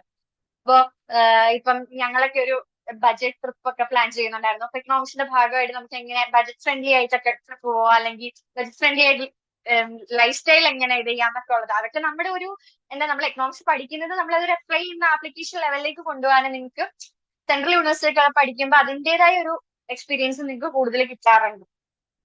അപ്പം പിന്നീട് വരുന്നതെന്ന് പറഞ്ഞാൽ ഇപ്പം ഹെൽപ്പ് ഡെസ്കിന്റെ ഒക്കെ ഭാഗമായിട്ട് നമ്മൾ പ്രവർത്തിക്കുന്ന സമയത്ത് കേരള സ്റ്റുഡൻസിന്റെ ഭാഗത്ത് നിന്ന് ഏറ്റവും കൂടുതൽ ക്വയറീസ് അവരാണ് ഏറ്റവും കൂടുതൽ നമുക്ക് ഇങ്ങനെ ചോദിക്കുന്നത്. അതിപ്പോ ഏറ്റവും കൂടുതൽ വരുന്നതെന്ന് പറഞ്ഞിട്ടുണ്ടെങ്കിൽ റിലീജിയസ് വൈസ് ഇഷ്യൂസ് ആണ് അല്ലെ. UP, വാരണാസി, കാശി അല്ലേ, ഇപ്പം എന്താണ് അവിടുത്തെ കാര്യങ്ങൾ, അല്ലെങ്കിൽ അവിടെ നമ്മൾ വന്നു കഴിഞ്ഞാൽ നമുക്ക് പ്രശ്നങ്ങൾ എന്തെങ്കിലും നേരിടേണ്ടി വരുമോ, റിലീജിയസ് വൈസ് സെപ്പറേറ്റ് ട്രീറ്റ്മെന്റ്സ് ആയിരിക്കുമോ എന്നൊക്കെ ഉള്ള ഒരുപാട് സംശയങ്ങൾ ചോദിക്കുന്ന കുട്ടികളുണ്ട്. ഇപ്പൊ തന്നെ വരുന്നവരെല്ലാം അങ്ങനെയാണ് ആദ്യം ചോദിക്കാറ്, ഇഷ്യൂസ് എന്തെങ്കിലും ഉണ്ടോ. പക്ഷെ ഏറ്റവും കൂടുതൽ BHU മലയാളി അസോസിയേഷനിൽ അല്ലെങ്കിൽ BHUവിൽ വരുന്ന മലയാളീസിൽ ഏറ്റവും കൂടുതൽ നോൺ ഹിന്ദുസ് ആയിട്ടുള്ള കുട്ടികളാണ്. ശരിക്കും അത് നമുക്ക് ഡേറ്റാസ് വെച്ച് പറയാൻ പറ്റും. കൂടുതലും ഹിന്ദുസിനെക്കാട്ടി കൂടുതലും അല്ലാതുള്ള വരുന്ന കുട്ടികളാണ്. അപ്പം ഒരിക്കലും അവർക്ക് ഒരു നെഗറ്റീവ് അല്ലെങ്കിൽ ഒരു മോശം അനുഭവം ഉണ്ടായി കഴിഞ്ഞാൽ അവരൊരിക്കലും പിന്നീട് വരുന്ന കുട്ടികളെ പ്രൊമോട്ട് ചെയ്യില്ല. വരുന്ന കുട്ടികൾ അവർ സ്റ്റേ ബാക്ക് ചെയ്യാറുണ്ട്. ഒരിക്കലും അങ്ങനെ ഒരു ഇഷ്യൂസ് ഇതുവരെ മലയാളീസ് സ്റ്റുഡൻസിന് ഇതുവരെ ഫേസ് ചെയ്യേണ്ടതായിട്ട് വന്നിട്ടില്ല. ഒരു സെപ്പറേറ്റ് ട്രീറ്റ്മെന്റ്സും അവിടെ ഇല്ല. പ്രത്യേകിച്ച് പ്രൊഫസേഴ്സിന്റെ ഭാഗത്തു നിന്നായാലും അനദർ സ്റ്റുഡൻസിന്റെ ഭാഗത്തു നിന്നായാലും ലോക്കൽ പീപ്പിൾ ഒക്കെ നമ്മളോട് ഭയങ്കര നമ്മളൊരു വെൽക്കമിങ് ആറ്റിറ്റ്യൂഡാണ് അവർക്ക് എല്ലാവർക്കും. നമ്മൾ ഇത്ര ദൂരം നിന്ന് വരുന്നു, നമ്മൾ ഇത്രയും ദൂരം വന്ന് പഠിക്കുന്നു, അതൊക്കെ അവർക്കും നല്ല ഇഷ്ടമുള്ള കാര്യമാണ്. അതിന്റെ പേരിൽ ആ ഒരു ഇഷ്യൂസോ കാര്യങ്ങളോ അവിടെ അങ്ങനെ ഒരു ഇപ്പൊ പ്രത്യേകിച്ച് മുസ്ലിംസിന് അങ്ങനെ ഒരു പ്രശ്നങ്ങൾ നേരിടേണ്ടതായിട്ട് ഇതുവരെ നമ്മൾ കണ്ടിട്ടില്ല. അങ്ങനെ ഒരു ഇഷ്യൂ അഡ്രസ്സ് ചെയ്തിട്ടില്ല. പിന്നെ ന്യൂസസിലൊക്കെ വരും. പക്ഷെ അത് ഇപ്പം എന്ത് കാര്യമായാലും ഇപ്പം കേരളത്തിന് പുറത്ത് നടക്കുന്ന ഒരു കാര്യം നമ്മൾ കേരളത്തിൽ വരുമ്പോഴത്തേക്കും അത് എന്തായാലും എക്സാഗ്രേറ്റ് ചെയ്തിട്ടായിരിക്കും വരുന്നത്. ബട്ട് സ്റ്റിൽ ഒരു വർഷം ഞാൻ അവിടെ ഉണ്ടായിരുന്നു. അപ്പം ഇതുവരെ എനിക്ക് എന്റെ നേരിൽ ഞാൻ ഇതുവരെ അങ്ങനെ ഒരു അനുഭവം കണ്ടിട്ടില്ല. എന്റെ കൂടെ ഒരുപാട് നോൺ ഹിന്ദുസ് ആയിട്ടുള്ള കുട്ടികൾ നിൽപ്പുണ്ട്. അവരായാലും പറയുന്നത് അവർ എക്സ്പെക്ട് ചെയ്ത് വന്നതെന്ന് പറഞ്ഞ ഒരുപാട് കാര്യങ്ങൾ പേടിച്ചൊക്കെയാ വന്നത്. പക്ഷെ ഇവിടെ വന്നപ്പോഴത്തേക്കും എൻറ്റയർലി ഡിഫറെന്റ് ആയിട്ടുള്ള ഒരു അനുഭവമാണ് അവർക്ക് ഉണ്ടായത് എന്നുള്ളത്. പിന്നെ പൊളിറ്റിക്കൽ ഇഷ്യൂസ് അങ്ങനെ അധികം ഒന്നുമില്ല. പിന്നെ പ്രത്യേകിച്ചും ക്യാമ്പസിനുള്ളിൽ നമുക്ക് കയറി കഴിഞ്ഞിട്ടുണ്ടെങ്കിൽ അങ്ങനെ പ്രത്യേകിച്ചുള്ള ഒരു വേറെ ലോകം തന്നെയാണ്. പിന്നെ മലയാളി അസോസിയേഷൻ ഉണ്ട്. അപ്പൊ എന്ത് നമുക്കൊരു ഇഷ്യൂസ് ഉണ്ടെങ്കിൽ അവര് will be with us. Like എന്തൊരു പ്രശ്നം നമുക്ക് തുറന്ന് പറയാൻ പറ്റുന്ന ഒരുപാട് പേരെ നമുക്ക് കിട്ടും. നല്ല പ്രായമുള്ളവര്, നമ്മുടെ അച്ഛനെയും അമ്മയുടെയും പ്രായമുള്ളവരും അമ്മമ്മയുടെ ഒക്കെ പ്രായമുള്ളവരും ഒക്കെ ഫാമിലി ആയിട്ട് അവിടെ താമസിക്കുന്നവര്, ഞാൻ പറഞ്ഞില്ലേ മെഡിക്കൽ കോളേജിലും അല്ലാതുള്ള ഇൻസ്റ്റിറ്റ്യൂഷൻസിലൊക്കെ വർക്ക് ചെയ്യുന്ന നഴ്സസ്, ഡോക്ടേഴ്സ്, അങ്ങനെയൊക്കെയുള്ള ഒരുപാട് ഫാമിലികളായിട്ട് വന്നിട്ടുള്ള ആൾക്കാരുണ്ട്. അപ്പൊ അവരൊക്കെ എന്ന് പറയുമ്പോൾ നല്ല ഹെൽപ്പിംഗ് ആണ്. നമുക്ക് എന്താവശ്യം ഉണ്ടെങ്കിലും അപ്രോച്ച് ചെയ്യാൻ പറ്റും. അവരൊന്നും ഒരിക്കലും നമുക്ക് നമ്മുടെ ഒരു ഫാമിലി പോലെയാണ് നമുക്ക് തോന്നാറ്. നമ്മൾ കേരളത്തിൽ നിന്ന് പുറത്തു പോയി കഴിഞ്ഞാൽ മലയാളീസ് ഒക്കെ ഒറ്റക്കെട്ടാണെന്ന് പറയുന്നത് ഭയങ്കര ശരിയാണ്. കാരണം അവിടെ ചെല്ലുമ്പോൾ നമുക്ക് അറിയുള്ളൂ ഈ ഡിഫറെന്റ് ജില്ലകളാണെന്നോ ഡിഫറെന്റ് ഇതാണെന്നോ ഒന്നും നമുക്ക് തോന്നില്ല. എല്ലാവരും ഒറ്റക്കെട്ടാണ് അവിടെ. ആ ഒരു ലോകത്തിൽ നമ്മള് ഡിഫറെന്റ് ആയിട്ട് അല്ലെങ്കിൽ ഒരു കൊച്ചു കേരളം എന്ന് തന്നെ പറയാം. ആ ഒരു രീതിയിലാണ് നമ്മളെ ഓണം, വിഷു അങ്ങനെയൊക്കെയുള്ള ആഘോഷങ്ങൾ, ക്രിസ്മസ് അങ്ങനെയുള്ള എല്ലാ ആഘോഷങ്ങളും നമ്മൾ അവിടെ ആഘോഷിക്കാറുണ്ട്. അപ്പൊ അവർക്ക് എന്ന് പറഞ്ഞാൽ വേറൊരു എക്സ്പീരിയൻസ് ആണ്. അവിടെ നമുക്ക് ഒരിക്കലും ഒരു ഇഷ്യൂസ് അങ്ങനെ രീതിയിലുള്ള ഇഷ്യൂസും അതിന്റെ പേരിലൊന്നും ആരും ഭയപ്പെടേണ്ടതില്ല. അങ്ങനെ മാറി നിൽക്കുന്നവരൊരിക്കലും അങ്ങനെ മാറി നിൽക്കേണ്ടതാണ് എന്റെ അഭിപ്രായം. ഇപ്പൊ വീടുകളിലായാലും ഇപ്പൊ ഇഷ്യൂസ് ആണ്. ബനാറസ് ഹിന്ദു യൂണിവേഴ്സിറ്റി ഇപ്പൊ കിട്ടിയാലും സെലക്ട് ചെയ്യാൻ ലൈക്ക് ഡൗട്ട് ഉള്ള ഒരുപാട് പേരുണ്ട്. അങ്ങനെയുള്ളവരാണ് നമ്മളെ കോൺടാക്ട് ചെയ്യാറ്. പക്ഷെ വന്നു കഴിഞ്ഞാൽ നിങ്ങൾക്ക് മനസ്സിലാവും അങ്ങനെയുള്ള ഇഷ്യൂസ് ഒന്നുമില്ല. ഇനി ഇൻ കേസ് നിങ്ങൾക്ക് എന്തെങ്കിലും ഇഷ്യൂസ് ഫേസ് ചെയ്യേണ്ടതായിട്ട് വന്നാലും every one with you, like ഒരുപാട് പേര് നിങ്ങൾക്ക് ഒപ്പം ഉണ്ടാവും. നിങ്ങൾ ഒറ്റപ്പെട്ട് ഇരിക്കില്ല അവിടെ. ആ ഒരു കാര്യം അഷ്യൂർ ചെയ്യാനുണ്ട്. പിന്നെ ആറ്റിറ്റ്യൂഡ് ഓഫ് ലോക്കൽ പീപ്പിൾ എന്ന് പറയുമ്പോഴത്തേക്കും നമുക്ക് സാധനങ്ങളൊക്കെ, പിന്നെ ഓട്ടോ ഡ്രൈവേഴ്സ് ഒക്കെ കുറച്ച് റഫായിട്ട് നമുക്ക് തോന്നാം. പക്ഷെ ബട്ട് സ്റ്റിൽ ലൈക്ക് ലോക്കൽ പീപ്പിൾസിന്റെ കയ്യിൽ നമുക്ക് അധികം പ്രത്യേകിച്ച് ഒരു ടൂറിസ്റ്റ് സെന്റർ ആയതുകൊണ്ടാണ് അത് കൂടുതലായിട്ട്. നമ്മൾ പുറത്തുനിന്ന് വരുവാണെന്നുണ്ടെങ്കിൽ നമ്മൾ എക്സ്പ്ലോയിറ്റ് ചെയ്യാൻ ചാൻസ് ഉണ്ട് ഇപ്പം ഈ ചാർജസിന്റെ ഒക്കെ കേസിൽ. പക്ഷെ കൂടുതലായിട്ടും അങ്ങനെയുള്ള ഇഷ്യൂസ് ഒന്നും അധികം വരില്ല. നമ്മൾ കുറച്ച് നാൾ അവിടെ നിന്ന് പരിചയപ്പെടുമ്പോഴേക്കും ആദ്യമൊക്കെ നിങ്ങൾ വരുമ്പം ഒരുപാട് മലയാളി സീനിയേഴ്സ് കാണും. നിങ്ങൾ എല്ലാ കാര്യങ്ങൾക്കും കൊണ്ടുപോകാനും കാര്യങ്ങൾക്കും ഒക്കെ അവർ നിങ്ങളുടെ കൂടെ ഒരു മാസത്തേക്ക് നിങ്ങൾ അവിടെ നിന്ന് സെറ്റ് ആവുന്നവരെ നിങ്ങളുടെ കൂടെ തന്നെ അവർ കാണും. അപ്പൊ ആ ഒരു ടൈം പീരീഡിൽ നിങ്ങളും അതിനോടൊക്കെ അഡ്ജസ്റ്റ് ചെയ്ത് പോയിക്കോളും. നിങ്ങൾ പഠിക്കും എങ്ങനെ അവിടെ സർവൈവ് ചെയ്യണം എന്നുള്ളത്. അപ്പൊ അതാണ് ക്വയറീസ് എന്നുള്ളത്. ബാക്കി ക്വയറീസ് നിങ്ങൾ തന്നെ ചോദിച്ചാൽ മതി. ദയവാണ് ഞങ്ങൾ അഡ്രസ് ചെയ്ത ക്വയറീസ് എന്ന് പറയുന്നത്. അപ്പം ഇത്രയാണ് BHUവിന്റെ ആ ഒരു കൺസെപ്റ്റ്, ആ ഒരു ഓവറോൾ സംഭവങ്ങൾ എന്ന് പറയുന്നത്. ഇത്രയാണ് മെയിൻ ആയിട്ടും BHU അല്ലെങ്കിൽ ഒരു സെൻട്രൽ യൂണിവേഴ്സിറ്റിയിൽ നിന്നും പ്രൊവൈഡ് ചെയ്യുന്ന സംഭവങ്ങൾ. ഇനി നമുക്ക് ഈ സെൻട്രൽ യൂണിവേഴ്സിറ്റിയിൽ എത്താൻ വേണ്ടിയിട്ടുള്ള മെയിൻ ആയിട്ടുള്ള ഒരു കടമ്പയാണ് CUET. അപ്പൊ നിങ്ങളുടെ ഇപ്പൊ ഇന്ന് എന്റെ മുമ്പിൽ നിൽക്കുന്ന എല്ലാവരും എന്തായിരിക്കും, ഈ CUET ഡ്രീം ചെയ്യുന്നവരായിരിക്കും അല്ലെ. അപ്പൊ എന്തൊക്കെയാണ് CUETക്ക് വേണ്ടുന്നതെന്നുള്ളത്. ഇപ്പം ഞാനൊക്കെ CUET ചെയ്യുന്ന സമയത്ത് അതായത് ഞങ്ങള് ഡിഗ്രി കഴിഞ്ഞ് ഒരു മാസം കഴിഞ്ഞിട്ടായിരുന്നു CUETന്റെ എക്സാം. അപ്പൊ ഞങ്ങൾക്ക് ജനറൽ പേപ്പറും ഉണ്ടായിരുന്നു. പേപ്പർ 1ഉം പേപ്പർ 2. Paper 2 economics. പേപ്പർ 1ൽ മാത്സും ഇംഗ്ലീഷും കാര്യങ്ങളൊക്കെ ഉണ്ടായിരുന്നു. കഴിഞ്ഞ വർഷം തൊട്ടാണ് എക്കണോമിക്സ് മാത്രം ആക്കിയത്. അപ്പം ആ സമയത്തെന്ന് പറഞ്ഞാൽ ഇതുപോലെ ഒരുപാട് കോച്ചിങ് ഒക്കെ അന്വേഷിച്ച് നടന്നൊരു വ്യക്തിയാണ് ഞാൻ. കാരണം ഒരുപാട് ബേസിക് ഞങ്ങൾക്ക് കിട്ടിയിട്ടില്ല. ഫസ്റ്റ് സെം സെക്കൻഡ് സെം ഒന്നും അധികം ബേസിക് കോവിഡ് സമയമായതുകൊണ്ട് തന്നെ ഓൺലൈൻ ക്ലാസ്സസ് ആയിരുന്നു. അപ്പൊ ഞാനും ഉഴപ്പി കുറച്ച്. അപ്പൊ നമുക്ക് ആ ഒരു ബേസിക് സംഭവങ്ങൾ ഇല്ലാത്തത് കൊണ്ട് തന്നെ പ്രത്യേകിച്ചും MCQ ക്വസ്റ്റ്യൻസ് ഒക്കെ നമ്മൾ അറ്റൻഡ് ചെയ്യുമ്പോൾ ഇങ്ങനെയുള്ള എന്താ മൾട്ടിപ്പിൾ ചോയ്സ് ക്വസ്റ്റ്യൻസ് ഒക്കെ അറ്റൻഡ് ചെയ്യുമ്പോൾ നമുക്ക് പെട്ടെന്നും എപ്പോഴും വേണ്ടത് കൺസെപ്റ്റ് ക്ലാരിറ്റിയാണ്. നമ്മൾ ചുമ്മാ ഇപ്പം ഡിഗ്രിയിൽ എക്സാം എഴുതുമ്പോൾ ഇങ്ങനെ എസ് എഴുതുന്ന പോലെ കഥ എഴുതുന്ന പോലെ എഴുതി നമുക്ക് മാർക്ക് കിട്ടുന്നതല്ല അതിനകത്ത് മെയിൻ ആയിട്ടുള്ള ഒരു ഫാക്ടർ എന്ന് പറയുന്നത്. എപ്പോഴും നമുക്ക് ആക്ച്വൽ പോയിന്റ് ആ ഒരു കൺസെപ്റ്റ് എന്താണെന്ന് പറയുന്നത് എന്നുള്ളത് ക്ലിയർ ആയിട്ട് അറിഞ്ഞാലേ പറ്റത്തുള്ളൂ. അപ്പൊ അതിന് നമുക്കൊരു ഗൈഡൻസ് എന്തായാലും വേണം. അല്ലെന്നുണ്ടെങ്കിൽ നമ്മൾ അത്രയും നമ്മൾ കഷ്ടപ്പെടണം. പ്രത്യേകിച്ച് നമ്മുടെ ഒരു സെം സിസ്റ്റവും അല്ലെങ്കിൽ സെമസ്റ്റർ സിസ്റ്റം അതിനുള്ള കിട്ടുന്ന ടൈം ഒന്നും നമുക്ക് മറ്റൊരു കാര്യത്തിനൊന്നും ഇൻവെസ്റ്റ് ചെയ്യാൻ അധികം ടൈം കിട്ടാറില്ല പൊതുവെ. അപ്പൊ നല്ലൊരു ഗൈഡൻസ് ഉണ്ടെന്നുണ്ടെങ്കിൽ നമുക്ക് അഫ്കോഴ്സ് ഇത് ക്രാക്ക് ചെയ്യാൻ പറ്റുന്ന ഒരു എക്സാം ആണ്. കൺസിസ്റ്റന്റ്ലി നിങ്ങൾ വർക്ക് ചെയ്യുക, എഫക്റ്റീവ് കോച്ചിങ്ങിനെ നിങ്ങൾക്ക് അപ്രോച്ച് ചെയ്യാൻ പറ്റും. അതുപോലെ തന്നെ ഏർലി സ്റ്റാർട്ടിംഗ് എന്ന് പറയുന്നത് ഭയങ്കര ഇമ്പോർട്ടന്റ് ആയിട്ടൊരു ഫാക്ടറാണ്. അതായത് ഇപ്പൊ നിങ്ങൾക്ക് കഴിഞ്ഞ വർഷം ഡിഗ്രി പഠിക്കുന്ന സമയത്താണ് ലാസ്റ്റ് സെമ്മിന്റെ മിഡ് പോർഷനിലാണ് CUT എക്സാം നടന്നത്. അപ്പം ആ ഒരു ലാസ്റ്റ് സെമ്മാണ്, പ്രോജക്റ്റ് ഉണ്ട്, പല കാര്യങ്ങളുണ്ട്. അപ്പൊ അതിന്റെ കൂട്ടത്തിൽ നിങ്ങൾ അപ്പ് സ്റ്റാർട്ട് ചെയ്യാന്ന് പറഞ്ഞിട്ടുണ്ടെങ്കിൽ ഒരിക്കലും നടക്കില്ല. നേരത്തെ തന്നെ സ്റ്റാർട്ട് ചെയ്യുന്നതായിരിക്കും ഏറ്റവും നല്ലത്. തന്നെ മാക്സിമം PYQs ചെയ്യുക. അതായത് എക്കണോമിക്സിനെയൊക്കെ സംബന്ധിച്ച് ഒരുപാട് ക്വസ്റ്റ്യൻസ് അവൈലബിൾ ആണ്. ഇപ്പൊ നേരത്തെ എന്ന് പറഞ്ഞ BHUനും JNUനും ഒക്കെ സെപ്പറേറ്റ് ആയിട്ടുള്ള എൻട്രൻസ് എക്സാംസ് ആയിരുന്നു. അപ്പൊ ആ എൻട്രൻസ് എക്സാംസിന്റെ ഒക്കെ ക്വസ്റ്റ്യൻസ് കാണും. നേരത്തെ CUTന്റെ എക്സാംസിന്റെ ക്വസ്റ്റ്യൻസ് കാണും. അല്ലാതെ തന്നെ എക്കണോമിക്സുമായിട്ട് ബന്ധപ്പെട്ട് ഒരുപാട് MCQs നിങ്ങൾക്ക് കിട്ടാറുണ്ട്. അപ്പൊ അതൊക്കെ നിങ്ങൾ മാക്സിമം പ്രാക്ടീസ് ചെയ്യുക. പിന്നെ എന്റെ ഒരു ഇതിൽ പറയുവാണെന്നുണ്ടെങ്കിൽ നിങ്ങൾ ഈക്വൽ ഇമ്പോർട്ടൻസ് നിങ്ങളുടെ ഡിഗ്രി എക്സാംസിനും CUTനും കൊടുക്കുക. കാരണം ഒരു വർഷം ഗ്യാപ്പ് എടുക്കാന്നൊക്കെ പറയുന്നത് എളുപ്പമായിരിക്കും. പക്ഷെ നിങ്ങൾ ആ ഒരു വർഷം പോകുന്നത് ഭയങ്കര ബുദ്ധിമുട്ടായിരിക്കും. അതിൽ നല്ലത് നമ്മൾ എപ്പോഴും PG കഴിഞ്ഞിട്ട് അടുത്ത പ്ലാൻ നോക്കുന്നതായിരിക്കും. അപ്പം അതിന്റെ കൂടെ തന്നെ നിങ്ങൾ എപ്പോഴും CUT പ്രിപ്പറേഷനോടെ, കാരണം നിങ്ങൾക്ക് എന്ന് പറഞ്ഞാൽ ജനറൽ പേപ്പറോ കാര്യങ്ങളോ ഒന്നുമില്ല, നിങ്ങൾ പഠിക്കുന്നത് തന്നെയാണ് CUTന്റെ സിലബസിലും വരുന്നത്. ഡിഗ്രിയിൽ ഓൾമോസ്റ്റ് കവർ ചെയ്യുന്നുണ്ട് ആ സിലബസ് ഒക്കെ. അപ്പം ഇതിന്റെ ഒപ്പം തന്നെ കൊണ്ടുപോകണമെന്നുണ്ടെങ്കിൽ നിങ്ങൾക്ക് ഡിഗ്രിയുടെ എക്സാംസിന് അത് ഹെൽപ്ഫുൾ ആവും, CUT പ്രിപ്പറേഷൻ ഹെൽപ്ഫുൾ ആവും. പിയർ ഗ്രൂപ്പ് ലേണിംഗ്, നിങ്ങളുടെ കോളേജിൽ തന്നെ നിങ്ങൾ ഒരു ഗ്രൂപ്പ് ഒക്കെ തുടങ്ങി, CUT ആസ്പിറൻസ് എല്ലാവരുടെ ഗ്രൂപ്പ് ഒക്കെ തുടങ്ങി ഗ്രൂപ്പിലൊക്കെ ഡിസ്കസ് ചെയ്യാം, ക്വസ്റ്റ്യൻസ് ഒക്കെ ഓരോരുത്തർ ഷെയർ ചെയ്യാം, ഒരാൾക്ക് കിട്ടുന്ന ക്വസ്റ്റ്യൻസ് ഒക്കെ ഷെയർ ചെയ്യാം. പിന്നെ നല്ല നല്ല ബുക്സ് വായിക്കുക. ഇപ്പം എക്കണോമിന്റെ ഒക്കെ ഗ്രൂപ്പ്സിൽ വരുമ്പം ഇത് ഫവാസാർക്ക് ഒരുപാട് നല്ല റെഫറൻസ് ടെക്സ്റ്റുകളൊക്കെ ഇട്ടിട്ടുണ്ട്. അതൊക്കെ ഒരുപാട് യൂസ്ഫുൾ ആവുന്ന കാര്യങ്ങളാണ്. ഇപ്പൊ 2025 വരുമ്പോൾ ഫവാസാറിന്റെ ഒരു ക്ലാസ് നമുക്ക് യൂട്യൂബിൽ അവൈലബിൾ ആണ്. ഇതിനകത്ത് CUT എന്താണ് എക്സാംസിനെ പറ്റി എന്നൊക്കെ ഉള്ളത് കൃത്യമായിട്ട് പറയുന്നുണ്ട്. ഞാൻ അതുകൊണ്ട് കൂടുതൽ പറയുന്നില്ല. നമുക്കറിയാം 75 ക്വസ്റ്റ്യൻസ് ആണ്, CBT മോഡാണ്, കമ്പ്യൂട്ടർ ബേസ്ഡ് എക്സാം ആയിരിക്കും, നെഗറ്റീവ് മാർക്ക് ഉണ്ട്. ഇപ്പൊ കമ്പൽസറി ക്വസ്റ്റ്യൻസ് ആണ്.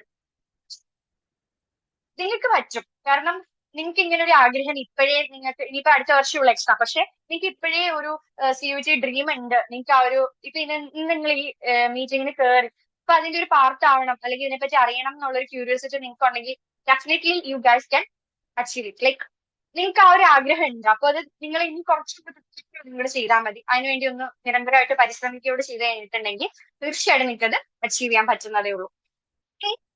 നമുക്കറിയാം എക്കണോമി എന്ന് പറയുന്ന ഒരു പ്ലാറ്റ്ഫോമിന്റെ പേരിലാണ് നമ്മൾ ഇന്ന് ഇവിടെ നിൽക്കുന്നത്. അപ്പൊ എന്തുകൊണ്ട് എക്കോഡൊമൈൻ എന്ന് ചോദിച്ചു കഴിഞ്ഞിട്ടുണ്ടെങ്കിൽ, ഞാൻ CUT പ്രിപ്പയർ ചെയ്യുന്ന സമയത്ത് ഞാൻ എക്കോഡൊമൈൻ്റെ ഒരു പാർട്ടായിരുന്നു. അതൊരു കമ്മ്യൂണിറ്റി ലേണിംഗ് ആയിരുന്നു. ഈ വർഷമാണ് അത് കോച്ചിങ് ആയിട്ടൊക്കെ മാറിയത്. എനിക്ക് ഒരുപാട് യൂസ്ഫുൾ ആയിട്ടുണ്ട്. ഈവൻ ഇന്നലത്തെ നെക്സ്റ്റ് എക്സാമിന് കൂടി ഞാൻ പോൾ ക്വസ്റ്റ്യൻസ് ഒരുപാട് ഡെയിലി പോൾ ക്വസ്റ്റ്യൻസ് നോക്കുന്ന ഒരാളായിരുന്നു. ആ ഗ്രൂപ്പിൽ വരുന്ന കമ്മ്യൂണിറ്റിയിൽ വരുന്ന പോൾ ക്വസ്റ്റ്യൻസ് നോക്കുന്ന ഒരാളാണ്. എനിക്ക് ഒരുപാട് യൂസ്ഫുൾ ആയിട്ടുണ്ട്. കാരണം ഡെയിലി നമുക്ക് 10 കൂടുതൽ ക്വസ്റ്റ്യൻസ് അവര് ഷെയർ ചെയ്യുന്നുണ്ട്. അപ്പൊ ഈ ക്വസ്റ്റ്യൻസ് നമ്മൾ അറ്റൻഡ് ചെയ്ത് പോകുമ്പോൾ ജസ്റ്റ് ലൈക്ക് ഒരു 2 റീൽസ് കാണുന്ന സമയം എടുക്കുള്ളൂ. ആ ക്വസ്റ്റ്യൻസിലൂടെ ഇങ്ങനെ കടന്നു പോകുമ്പോൾ നമ്മൾ നേരത്തെ പഠിച്ച കൺസെപ്റ്റ്സ് റിവൈസ് ചെയ്യാൻ ചിലപ്പോൾ തെറ്റും. പക്ഷെ അത് നിങ്ങൾക്ക് ഒന്നും കൂടെ ഓർമ്മിക്കാനും അല്ലെങ്കിൽ ആ ഒരു ടച്ച് വിട്ടു പോവാതിരിക്കാനും ഒക്കെ ഒരുപാട് ഹെൽപ്ഫുൾ ആവുന്ന ഒരു കാര്യമാണ്. പിന്നെ ഇതിന്റെ ഈ വർഷം തൊട്ടാണ് ഒരു കോച്ചിങ് ബേസ്ഡ് ആയിട്ട് എക്കോഡമി സ്റ്റാർട്ട് ആയിട്ടുള്ളത്. അപ്പൊ എന്തുകൊണ്ട് നിങ്ങൾ എക്കോഡമി ചൂസ് ചെയ്യണം എന്ന് ചോദിച്ചു കഴിഞ്ഞിട്ടുണ്ടെങ്കിൽ, എന്റെ ഒരു അഭിപ്രായത്തിൽ ഞാൻ പറയുകയാണെങ്കിൽ ലൈക്ക് ഒരു കമ്മ്യൂണിറ്റി ലേണിംഗ് ആണ്. ഒരുപാട് സ്റ്റുഡൻസ് ഉണ്ട് കേരളത്തിൽ നിന്ന് മാത്രമല്ല, കേരളത്തിന് പുറത്തുള്ള കുട്ടികളും ഉണ്ടെന്നാണ് എന്റെ ഒരു മീൻസ് ലൈക്ക് ഇപ്പം നേരത്തെ വന്ന് ചോദിച്ച ആളൊക്കെ ഇല്ല. അപ്പം ആ ഒരു കമ്മ്യൂണിറ്റി ലേണിംഗിന്റെ ഭാഗത്ത് നിന്ന് ഒരുപാട് കുട്ടികളുണ്ട്. അതുപോലെ തന്നെ ഡെയിലി പോൾ ക്വസ്റ്റ്യൻസ് അവർ അപ്ലോഡ് ചെയ്യുന്നുണ്ട്. അതും PYQs തന്നെയാണ് കൂടുതലും മോസ്റ്റ് ഓഫ് ദ ക്വസ്റ്റ്യൻസും. അതിലൂടെ നിങ്ങൾക്ക് നിങ്ങളുടെ വീക്ക് ഏരിയ മനസ്സിലാക്കാൻ പറ്റും, ഏത് ഏരിയയിൽ നിങ്ങൾ കൂടുതൽ ഫോക്കസ് ചെയ്യണം എന്നൊക്കെ മനസ്സിലാക്കാൻ പറ്റും. പിന്നീട് 1-to-1 മെന്റർഷിപ്പ് ഉണ്ട്, അതായത് നല്ല നല്ല യൂണിവേഴ്സിറ്റിയിൽ പഠിക്കുന്ന ഫാക്കൽറ്റീസ് തന്നെയാണ്. അപ്പൊ അവര് നിങ്ങൾക്ക് അപ്രോച്ചബിൾ ആണ്, ഡൗട്ട് ക്ലിയറൻസ് സെക്ഷൻസ് ഒക്കെ കാണും. പിന്നെ ഫീസ് എന്ന് പറയുമ്പോഴത്തേക്കും സത്യമായിട്ടും ലൈക്ക് ഈ ഫീസ് എന്ന് പറയുന്നത് നല്ല ഫീസിബിൾ ആണ്. കാരണം മറ്റൊരു കോച്ചിങ്ങിൽ നിങ്ങളിപ്പോ അന്വേഷിച്ചിട്ടുണ്ടെങ്കിൽ വേറെ കോച്ചിങ്ങിനൊക്കെ നോക്കുകയാണെന്നുണ്ടെങ്കിൽ CUT പ്രിപ്പറേഷന് വേണ്ടിയിട്ട് ഇതിലും നല്ല എമൗണ്ട് ആണ് വാങ്ങിക്കാറ്. പക്ഷെ ഇത് എഫക്റ്റീവ് ആണ്. ഇവർ തരുന്ന മെറ്റീരിയൽസിൽ ലൈക്ക് ഇത് കുറവാണെന്ന് ഞാൻ പറയുള്ളൂ. കാരണം അതുമാതിരിയുള്ള മെറ്റീരിയൽസും കാര്യങ്ങളും ഒക്കെ പ്രൊവൈഡ്, ക്വസ്റ്റ്യൻസ് ആണെങ്കിലും സ്റ്റാൻഡേർഡ് നിരന്തരമായിട്ട് അവർ അതിന് വേണ്ടിയിട്ട് കഷ്ടപ്പെടുന്നുണ്ട്. ഏർലി സ്റ്റാർട്ടിങ് ഞാൻ പറഞ്ഞില്ലേ നേരത്തെ, നമ്മൾ നേരത്തെ പ്രിപ്പയർ ചെയ്യുന്നതായിരിക്കും ഏറ്റവും നല്ലത്, നേരത്തെ സ്റ്റാർട്ട് ചെയ്യുന്നതായിരിക്കും. ഇപ്പൊ സെപ്റ്റംബർ 9 ഈ കോഴ്സ് തുടങ്ങുകയാണെന്നുണ്ടെങ്കിൽ നിങ്ങൾക്ക് ലാസ്റ്റ് മിനിറ്റിലേക്ക് ഒരു റഷ് ഒന്നും വരാൻ പോകത്തില്ല. ലൈക്ക് നിങ്ങൾക്ക് നേരത്തെ അതിനോടുള്ള ഒരു നിങ്ങൾ അതിന്റെ ഒരു പാർട്ട് ആവും. ലൈക്ക് നിങ്ങളിപ്പം അതായത് കൊണ്ടുപോകുന്നതിനോടൊപ്പം തന്നെ നിങ്ങളുടെ ഒരു പാർട്ടായിട്ട് തന്നെ, നിങ്ങളുടെ ഒരു ഡെയിലി റൊട്ടീന്റെ ഭാഗമായിട്ട് തന്നെ CUET മാറും. അപ്പൊ നിങ്ങൾക്ക് നിങ്ങളുടെ ആ ഒരു ലൈഫ് സ്റ്റൈലിനോടൊപ്പം തന്നെ അത് പോകും. അപ്പൊ നിങ്ങൾക്ക് പെട്ടെന്ന് നാളെ ഒരു എക്സാം വരുവാണെന്ന് പറഞ്ഞാലും നിങ്ങൾക്ക് അതിനോട് കൂടുതൽ ടെൻഷനോ ഓവർ ആയിട്ട് സ്ട്രെസ് ആവുമൊന്നും വരില്ല.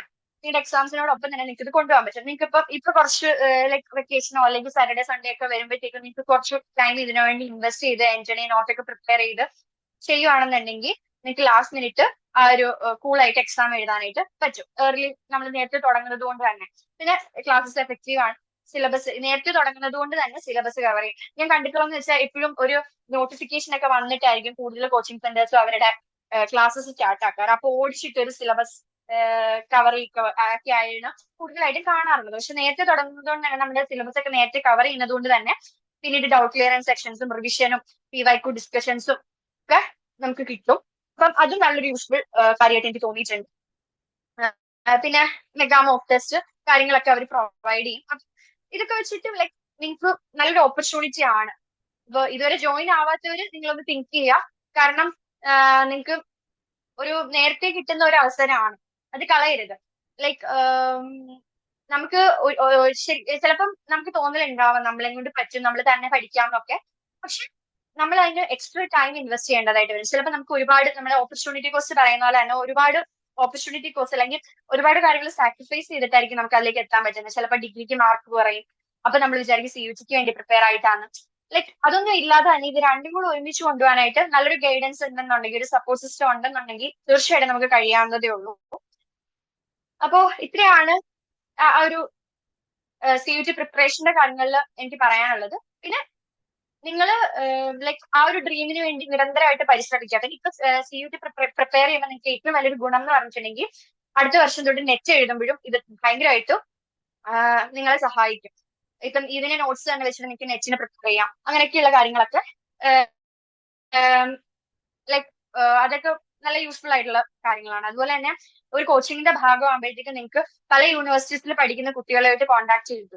അപ്പം നിങ്ങൾ ഒരു യൂണിവേഴ്സിറ്റിയിലാണെങ്കിൽ കൂടി നിങ്ങൾക്ക് വേണ്ടുന്ന നോട്ട്സോ അല്ലെങ്കിൽ നിങ്ങൾക്ക് എന്തെങ്കിലും ഒരു സംഭവം എന്തെങ്കിലും ഒരു ഹെൽപ്പ് വേണമെന്നുണ്ടെങ്കിൽ വേറൊരു യൂണിവേഴ്സിറ്റിയിൽ നിങ്ങളുടെ കൂടെ എക്കോണമിയിലുള്ള കുട്ടിയാണെന്ന് പറഞ്ഞിട്ടുണ്ട്, നമുക്ക് ആ ഒരു കോൺടാക്ട് ഉണ്ടെന്നുണ്ടെങ്കിൽ നമുക്ക് അവരെ അപ്രോച്ച് ചെയ്യാനും എളുപ്പമായിരിക്കും. അപ്പം ഇത്രയാണ്. അപ്പം ഇത്രയും നേരം എന്നെ കേട്ടിരുന്ന എല്ലാവർക്കും താങ്ക് യു. കാരണം ലൈക്ക് ഈ ഒരു മണിക്കൂർ എന്ന് പറയുന്നത് എനിക്ക് ഒരുപാട് കാര്യങ്ങൾ വേറെ ചെയ്യാൻ കാണും.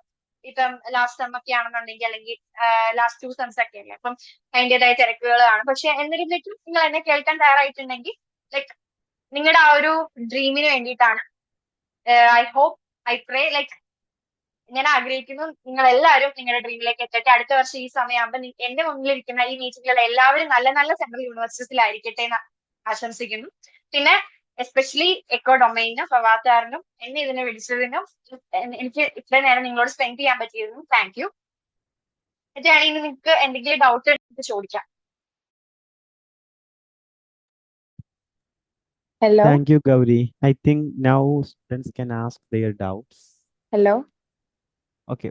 Hello. നിങ്ങൾക്ക് ഏറ്റവും ടഫ് ആയിട്ട് തോന്നിയ പേപ്പർ ഏതാണ്? ഞാൻ പറഞ്ഞില്ല, ഞാൻ അത്ര ക്വാണ്ടിറ്റേറ്റീവിന് അത്ര സ്ട്രോങ് ആയിരുന്നില്ല. എന്റെ ക്വാണ്ടിറ്റേറ്റീവ് ബാക്ക്ഗ്രൗണ്ട് എന്ന് പറയുന്നത് അത്ര സ്ട്രോങ് ആയിരുന്നില്ല. അപ്പം എനിക്ക് തീർച്ചയായിട്ടും സ്റ്റാറ്റിസ്റ്റിക്സ് മാത്സ് ആ ഒരു പോർഷൻ ഔട്ട്, കാരണം ആ ഒരു ഇതുണ്ടായിരുന്നു. അപ്പം പക്ഷെ നമ്മൾ ആ ഒരു പ്രാക്ടീസ് സെക്ഷൻസ് യൂസ്ഫുൾ ആയിട്ട് യൂസ് ചെയ്ത് കഴിഞ്ഞിട്ടുണ്ടെങ്കിൽ അല്ലെങ്കിൽ നല്ല കുറെ PYQs ഒക്കെ പ്രാക്ടീസ് ചെയ്ത് നമുക്ക് ആ ഒരു ട്രാക്കിലേക്ക് എത്താൻ പറ്റും. പ്രത്യേകിച്ചും നല്ലൊരു മെന്റർഷിപ്പ് ക്ലാസ്സുകളും കാര്യങ്ങളും ഉണ്ടെന്നുണ്ടെങ്കിൽ നിങ്ങൾക്ക് ബേസിക് തൊട്ടേ പഠിക്കുകയാണെന്നുണ്ടെങ്കിൽ പെട്ടെന്ന് നമുക്ക് ക്വാണ്ടിറ്റേറ്റീവ് ക്വസ്റ്റ്യൻസ് ഒക്കെ അറ്റൻഡ് ചെയ്യാൻ പറ്റും. പിന്നെ BHUവിനെ സംബന്ധിച്ച് പറയുകയാണെന്നുണ്ടെങ്കിൽ അധികം ക്വാണ്ടിറ്റേറ്റീവ് ആയിട്ട് വരാറില്ല. വന്നാലും നമുക്ക് ചൂസ് ചെയ്യാം. കമ്പൽസറി പേപ്പേഴ്സിലൊന്നും അധികം നമുക്ക് ടഫ് ആയിട്ട് വരുന്ന ഏരിയാസ് ഇല്ല. ബേസിക് ആയിട്ട് വരുന്ന ഇൻട്രോഡക്ടറി പാർട്ടുള്ളൂ.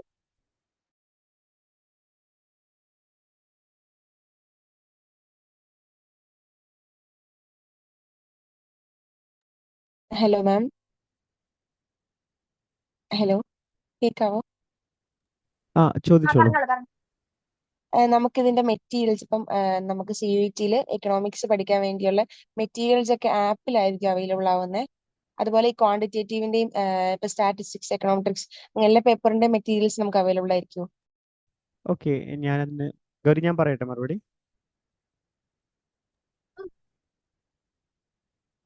ഓക്കെ, ഇതിൽ നമ്മളിപ്പോൾ എക്കോഡൊമൈൻ്റെ ക്വസ്റ്റ്യൻ ആണെന്ന് എനിക്ക് തോന്നുന്നത്. സോ നമ്മൾ മെറ്റീരിയൽസ് ആപ്പിലാണ് കൊടുക്കുക.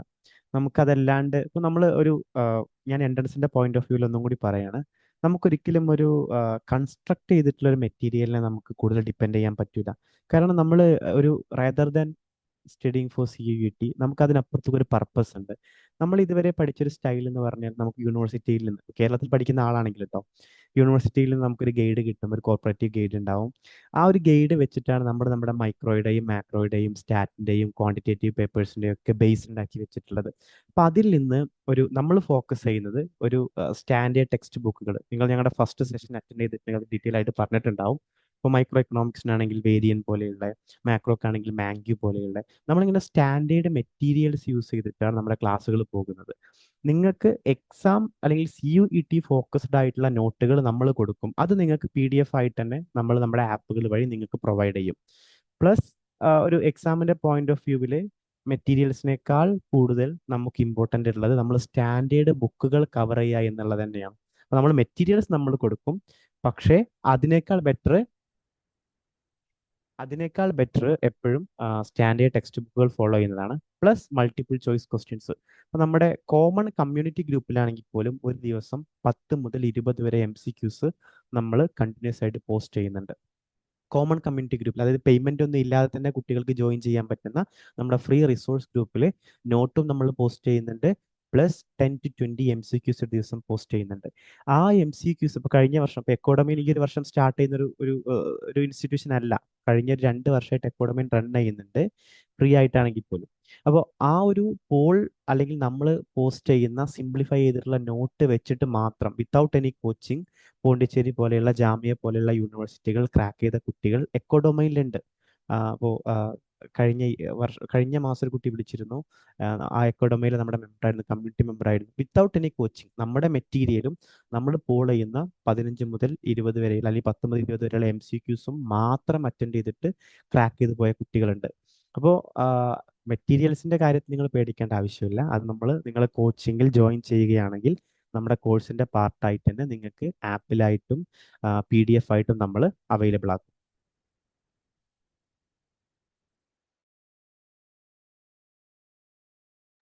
ഓക്കെ, ഇനി ക്വസ്റ്റ്യൻ ഉള്ളവർക്ക് ചോദിക്കാട്ടോ. You can any doubts on chat box or either you can open your mic. ഹോസ്റ്റലിന്റെ കാര്യം ഒരാൾ ചോദിച്ചിട്ടുണ്ട്. ഇത് ലൈക്ക് 100% ഷുവർ ആണോ എന്ന് ചോദിച്ചു കഴിഞ്ഞിട്ടുണ്ടെങ്കിൽ മോസ്റ്റ് ഓഫ് ദ കേസ് കിട്ടാറുണ്ട്. കാരണം പ്രത്യേകിച്ച് നമ്മൾ ഡിസ്റ്റൻസും മെറിറ്റും ആണ് കൺസിഡർ ചെയ്യുന്നത് കൊണ്ട് തന്നെ മെയിൻ ക്യാമ്പസിൽ വരുമ്പോഴത്തേക്കും ഗേൾസിനും ബോയ്സിനും കിട്ടാറുണ്ട് പൊതുവെ. ലൈക്ക് ബോയ്സ് ഹോസ്റ്റൽസ് ആണ് കൂടുതൽ, അതുകൊണ്ട് തന്നെ നമുക്ക് ഹോസ്റ്റൽസ് കിട്ടാറുണ്ട്. പിന്നെ കൂടുതലും ആരും അങ്ങനെ ഹോസ്റ്റൽസ് പ്രിഫർ ചെയ്യാറില്ല. പ്രത്യേകിച്ചും കേരളത്തിൽ നിന്നൊക്കെ വരുന്ന ഫുഡും ഇഷ്യൂ കാരണമായിരിക്കാം. നമുക്ക് ഒരു നോർത്ത് ഇന്ത്യൻ ഫുഡൊക്കെ ആയതുകൊണ്ട് കുറെ പേര് ഹോസ്റ്റൽസിൽ നിൽക്കുന്നവരുണ്ട്, അല്ലാതെ പുറത്ത് നിൽക്കുന്നവരും ഉണ്ട്. പിന്നെ ലിവിങ് സ്റ്റാൻഡേർഡിന്റെ കേസ് പറയുമ്പോഴത്തേക്കും ലിവിങ് എക്സ്പെൻസിന്റെ കേസ് പറയുമ്പോഴത്തേക്കും ഭയങ്കര ചീപ്പാണ്. ലൈക്ക് കേരളത്തിന് അത്ര എക്സ്പെൻസീവ് ഒന്നും അല്ല, റൂം ആയാലും ഫുഡ് ആയാലും കാര്യങ്ങളൊക്കെ. അതുകൊണ്ട് തന്നെ കൂടുതലും കേരളത്തിൽ നിന്ന് വരുന്ന സ്റ്റുഡൻസ് പുറത്ത് ഫ്ലാറ്റ് എടുത്ത്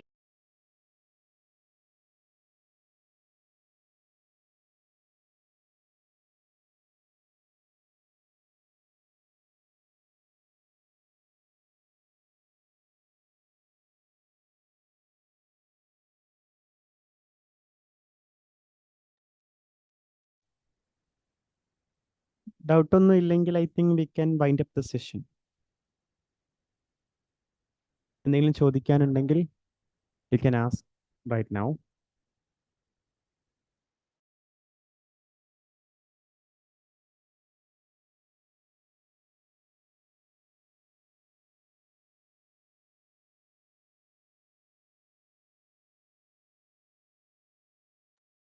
ഹലോ,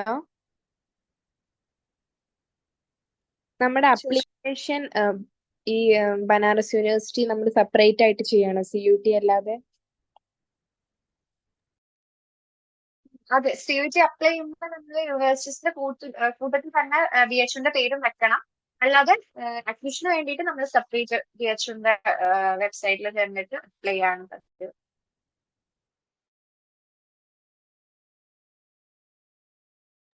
അത് ഏകദേശം എത്ര ടൈം ആവും? CUTന്റെ ആ ടൈം ശേഷമാണോ മുമ്പ് തന്നെയാണോ? ഡിപ്പെൻസ് ലൈക്ക് എങ്ങനെയായിരിക്കും അഡ്മിഷൻ പ്രൊസീജിയേഴ്സ് ഒക്കെ സ്റ്റാർട്ട് ആവുന്നതെന്നുള്ള രീതിയിലാണ്. ഞാനൊക്കെ അപ്ലൈ ചെയ്യുന്ന സമയത്ത് CUTന്റെ എൻട്രൻസ് എക്സാമിന് മുമ്പ് തന്നെ, CUT നമ്മൾ അപ്ലൈ ചെയ്തിരുന്ന എൻട്രൻസിന് മുമ്പ് തന്നെ BHUന്റെ വിളിച്ചിട്ടുണ്ടായിരുന്നു. കഴിഞ്ഞ വർഷം പക്ഷെ എല്ലാ യൂണിവേഴ്സിറ്റീസും വിളിക്കുന്നതിന്റെ കൂട്ടത്തിൽ തന്നെയായിരുന്നു. പക്ഷെ ഇപ്പോ എൻട്രൻസിന് മുമ്പേ വിളിച്ചാൽ അവർ പിന്നെ സൈറ്റ് ഓപ്പൺ ആക്കി തരാറുണ്ട്. നമുക്ക് വീണ്ടും റീ അപ്ലൈ ചെയ്യാൻ വേണ്ടി കുറച്ച് ദിവസത്തേക്ക് റിസൾട്ട് ഒക്കെ വന്നതിന് ശേഷം ഓപ്പൺ ആക്കി തരാറുണ്ട്. പിന്നെ നോട്ടിഫിക്കേഷൻസ് എല്ലാം വരുവാണെന്നുണ്ടെങ്കിൽ നമുക്ക് ഗ്രൂപ്പിൽ കൊടമേലിൽ ഉണ്ടെന്നുണ്ടെങ്കിൽ ഷെയർ ചെയ്യാം, നോട്ടിഫിക്കേഷൻസ് ഒക്കെ വരുവാണെന്നുണ്ടെങ്കിൽ. പക്ഷെ ആ ഒരു ടൈമിൽ തന്നെ ആയിരിക്കും കൂടുതൽ BHUന്റെ വരാറ്.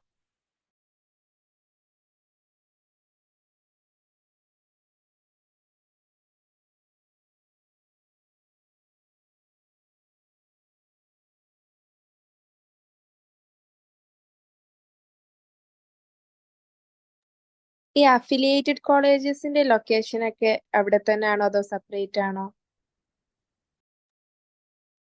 MMB എന്ന് പറഞ്ഞിട്ടുള്ള ഒരു ഗേൾസ് അഫിലിയേറ്റഡ് കോളേജ് മാത്രമാണ് ക്യാമ്പസിനുള്ളിലുള്ളത് സെപ്പറേറ്റ് ആയിട്ട്. അല്ലാതെ ഉള്ളതൊക്കെ വിത്തിൻ 5-6 കിലോമീറ്റേഴ്സ് ഒക്കെ ചുറ്റളവിൽ തന്നെ പുറത്തായിരിക്കും, വേറെ വേരിയസ് സ്ഥലങ്ങളിലായിരിക്കും വരുന്നത്. പക്ഷെ നമുക്ക് ക്യാമ്പസിൽ പോയി വരുന്ന ദൂരെ കാണുള്ളൂ.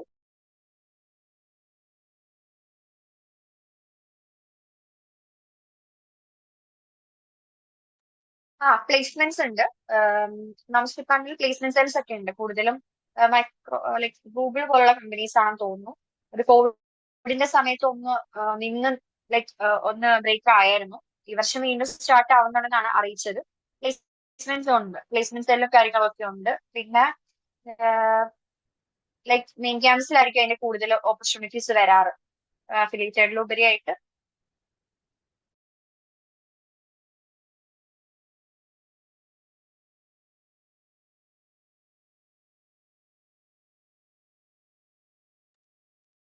എന്റെ അഭിപ്രായം എന്ന് പറഞ്ഞിട്ടുണ്ടെങ്കിൽ കുഴപ്പമില്ല. പിന്നെ നമ്മള് PG ലെവൽ അല്ലേ, അപ്പൊ കൂടുതലും നമ്മൾ ടീച്ചർ സെന്റർഡ് എഡ്യൂക്കേഷൻ അല്ലല്ലോ വരുന്നത്. കൂടുതലും നമ്മൾ ഇൻഡിപെൻഡന്റ് ആയിട്ട് നമ്മള് തന്നെ പഠിക്കുക എന്നുള്ള ഒരു രീതിയാണ്. പക്ഷെ ലെക്ചേഴ്സ് ഒക്കെ നല്ലതായിരിക്കും. ഇപ്പൊ ഈ അഫിലിയേറ്റഡ് കോളേജ് സ്റ്റുഡൻസിനാണെങ്കിൽ കൂടി മെയിൻ ക്യാമ്പസിൽ വന്ന ക്ലാസ്സസ് അറ്റൻഡ് ചെയ്യാനുള്ള ഒരു സൗകര്യമൊക്കെ ഉണ്ട്. നമുക്ക് അവിടെ വന്ന് ക്ലാസ് അറ്റൻഡ് ചെയ്യാം. അപ്പം നല്ല നല്ല ലെക്ചേഴ്സ്, നല്ല സ്പെസിഫിക് സബ്ജക്ട് ടോപ്പിക് ഒക്കെ അവര് റിസർച്ച് ചെയ്ത ടോപ്പിക് ഒക്കെ ആണെന്നുണ്ടെങ്കിൽ നല്ലോണം ക്ലാസ് എടുക്കും. പിന്നെ ഹിന്ദി ഇടയ്ക്ക് പറയുന്നേ ഉള്ളൂ. എന്റെ ഒപ്പീനിയനിൽ ലൈക്ക് ഓക്കെ ആണ്. ഇതുവരെ അങ്ങനെ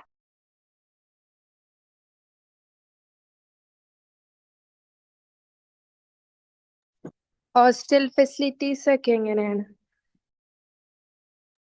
അതാ പറഞ്ഞ മെയിൻ ക്യാമ്പസിൽ അത്യാവശ്യം 3-4 ഹോസ്റ്റൽസ് ഉണ്ട്. ഇപ്പൊ ഡിസ്റ്റൻസും മറ്റും വെച്ചിട്ടാണ് ഹോസ്റ്റൽ സൗകര്യങ്ങൾ അവര് നമുക്ക് തരാറ്. മോസ്റ്റ് ഓഫ് ദ കേസസ് നമുക്ക് കിട്ടാറുണ്ട്. പിന്നെ പുറത്താണെന്നുണ്ടെങ്കിലും ഫ്ലാറ്റും കാര്യങ്ങളും ഒക്കെ PGs ഒക്കെ അവൈലബിൾ ആണ്. അഫിലിയേറ്റഡ് കോളേജിന്റെ കേസിലായാലും അങ്ങനെയുള്ള റെസിഡൻഷ്യൽ ഏരിയാസ് ഒക്കെ ഒരുപാട് ആ യൂണിവേഴ്സിറ്റിനെ ചുറ്റിപ്പറ്റി കുറെ ഉണ്ട്. അതിന്റെ അക്സസിബിലിറ്റി ഒന്നും കുറയില്ല, നമുക്ക് ബുദ്ധിമുട്ടേണ്ട വരത്തില്ല. കൂടുതലും മലയാളീസ് നിൽക്കുന്നിടത്ത് തന്നെ നമുക്ക് അക്കോമഡേറ്റ് ചെയ്യാനുള്ള സൗകര്യങ്ങളൊക്കെ ഉണ്ടാവും. കാരണം ഇങ്ങനെ ഓരോ വർഷം പാസ് ഔട്ട് ആവുന്നതുകൊണ്ട് തന്നെ ഒരുപാട് വേക്കൻസി വരുമല്ലോ.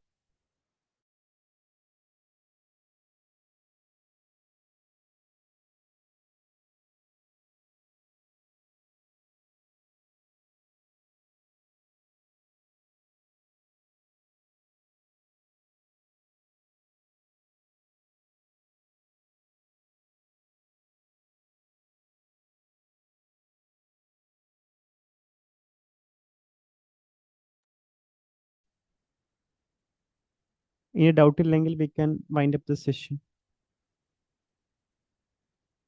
If you have any doubt, you can ask right now.